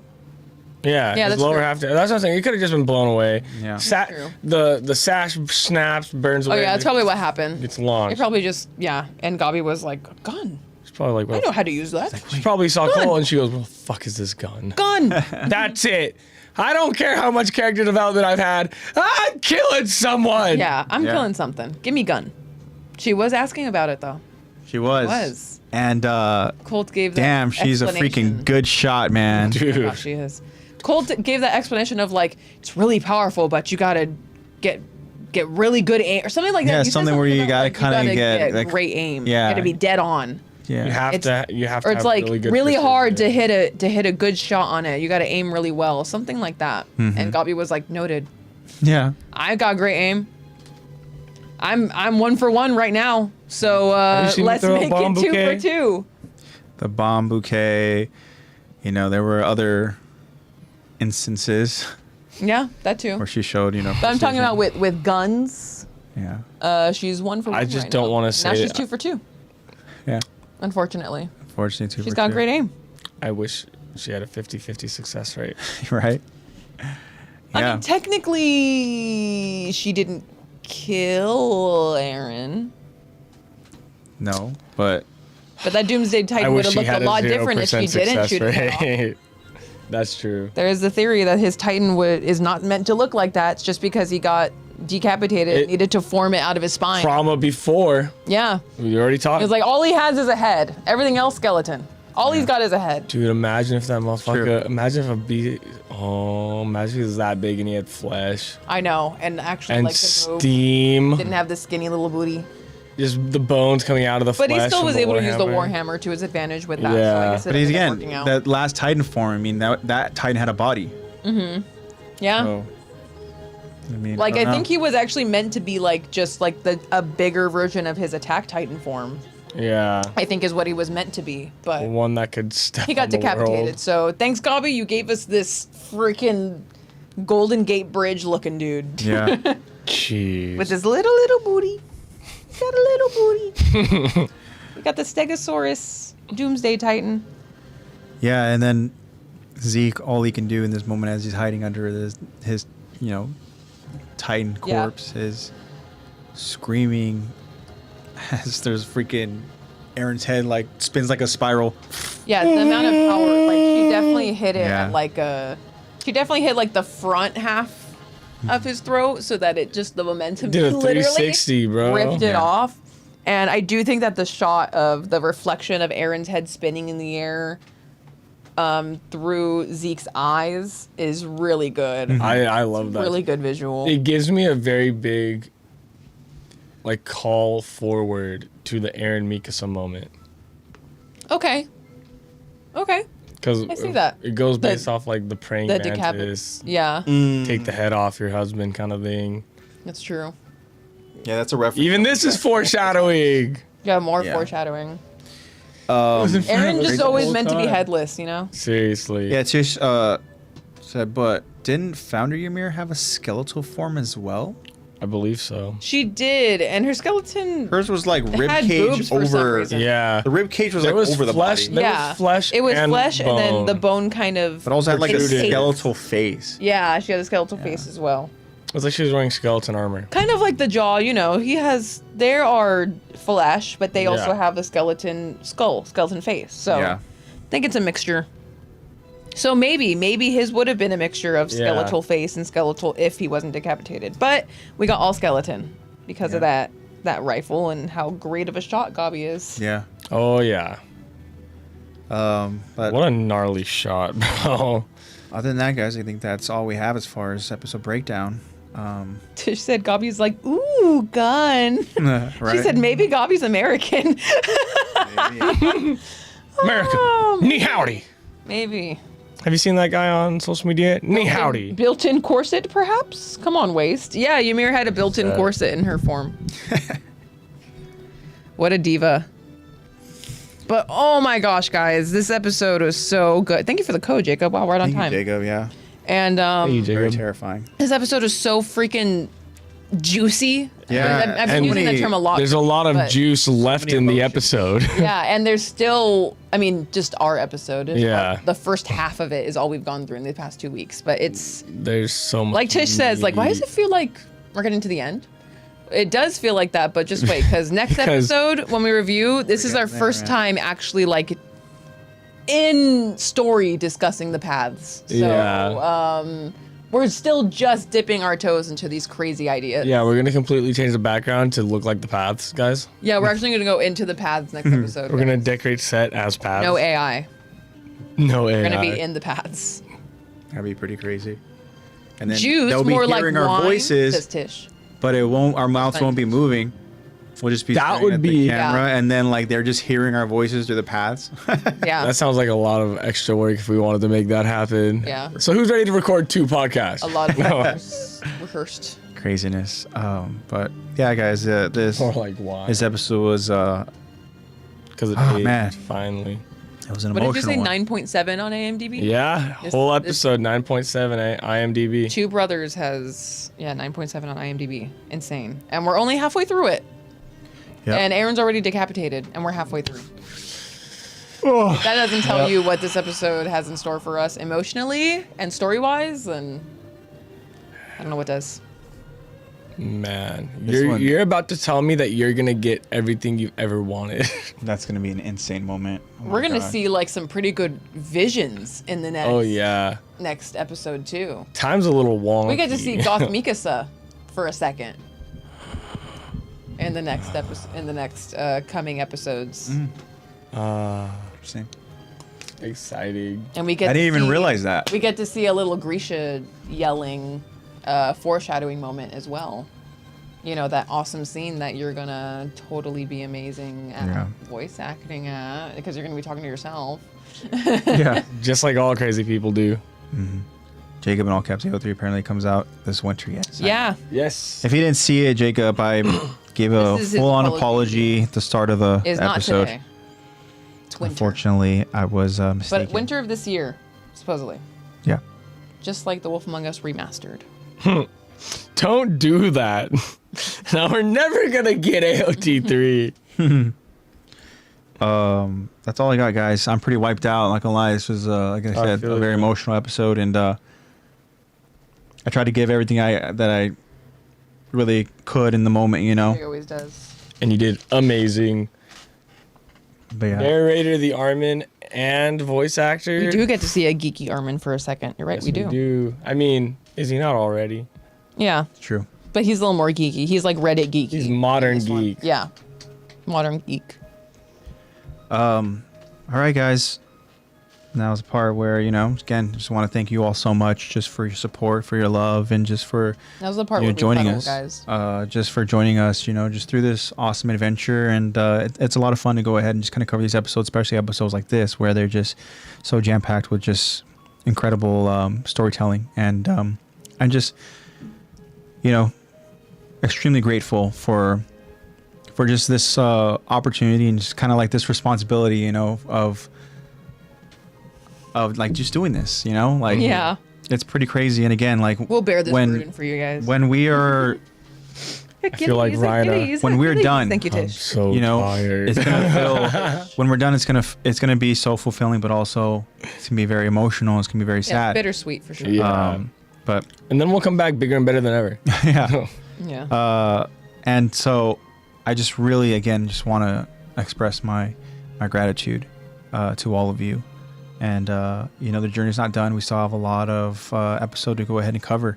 So I hope that you all continue to go ahead and join us on this adventure. And, you know, just love you guys so much. Again, you know, with this weekend, just be safe. Oh, God. The rest of this week, you know, just enjoy it. And there sounds like there's some good movies out there. So if you're looking to go out there and just watch a movie, you know, go watch. Good summer for movies. Yeah, go ahead and just catch a flick. But I hope that you guys, you know, again, like I said, have a great rest of your week. So this is me signing off, saying I love you guys, and I'll see you guys next week. Peace out. I loved hanging out with you guys again this week. I hope to see you all again next week. Thank you guys for always tuning in and being so attentive and loyal and chatty, and we really appreciate everything that you guys do for us, with us, and yeah, just everything, I guess. I don't really have anything more to say. Find something that brings you joy, that genuinely brings you joy, and find a way to implement that into your everyday. Something as simple as like a cup of tea or being outside, something that brings you joy. Cup of tea as you hold it. And and if that brings you joy, try to implement that. Do things for yourself. Yeah. And you guys are funny. I'll see you guys next week. You saw Jacob's Yeah. message that in One Piece. Yeah, I did. Exactly. You're You're the host funny. of that one. Also, today, or maybe it was yesterday. I don't know. I got my days all a little wonky, but One Piece live action season 3 wrap. They posted a picture. Ooh, Ho, ho, ho. no way. Yeah. Yo, ho, ho, ho. Yeah. Okay. Nice. So we'll actually get to see Alabasta soon. Yeah, probably maybe, I don't know, winter of next year, maybe. I don't know if this year, but That'd be sick. crazy. That'd be sick. Awesome. Well, I love you Today's- guys. See you guys next week. today's code love. Guys, it all stems from love. God is love, guys. And Good, with Thomas, you're that, It's okay, Thomas. You got to hear the love. Tommy boy, play Destiny with us. No. Make it up to us with some Destiny. Yeah. And then I'll leave you guys with this. 2 Corinthians 5:17. Therefore, if anyone is in Christ, the new creation has come. The old has gone. The new is here. Guys, when you give your life to the Lord and Savior Jesus Christ, you are paid of your sin debt. Sin is just imperfection. Give your life to Christ, guys. He will make you whole. Other than that, we love you guys. We'll see you guys next week. Bye, guys. Bye.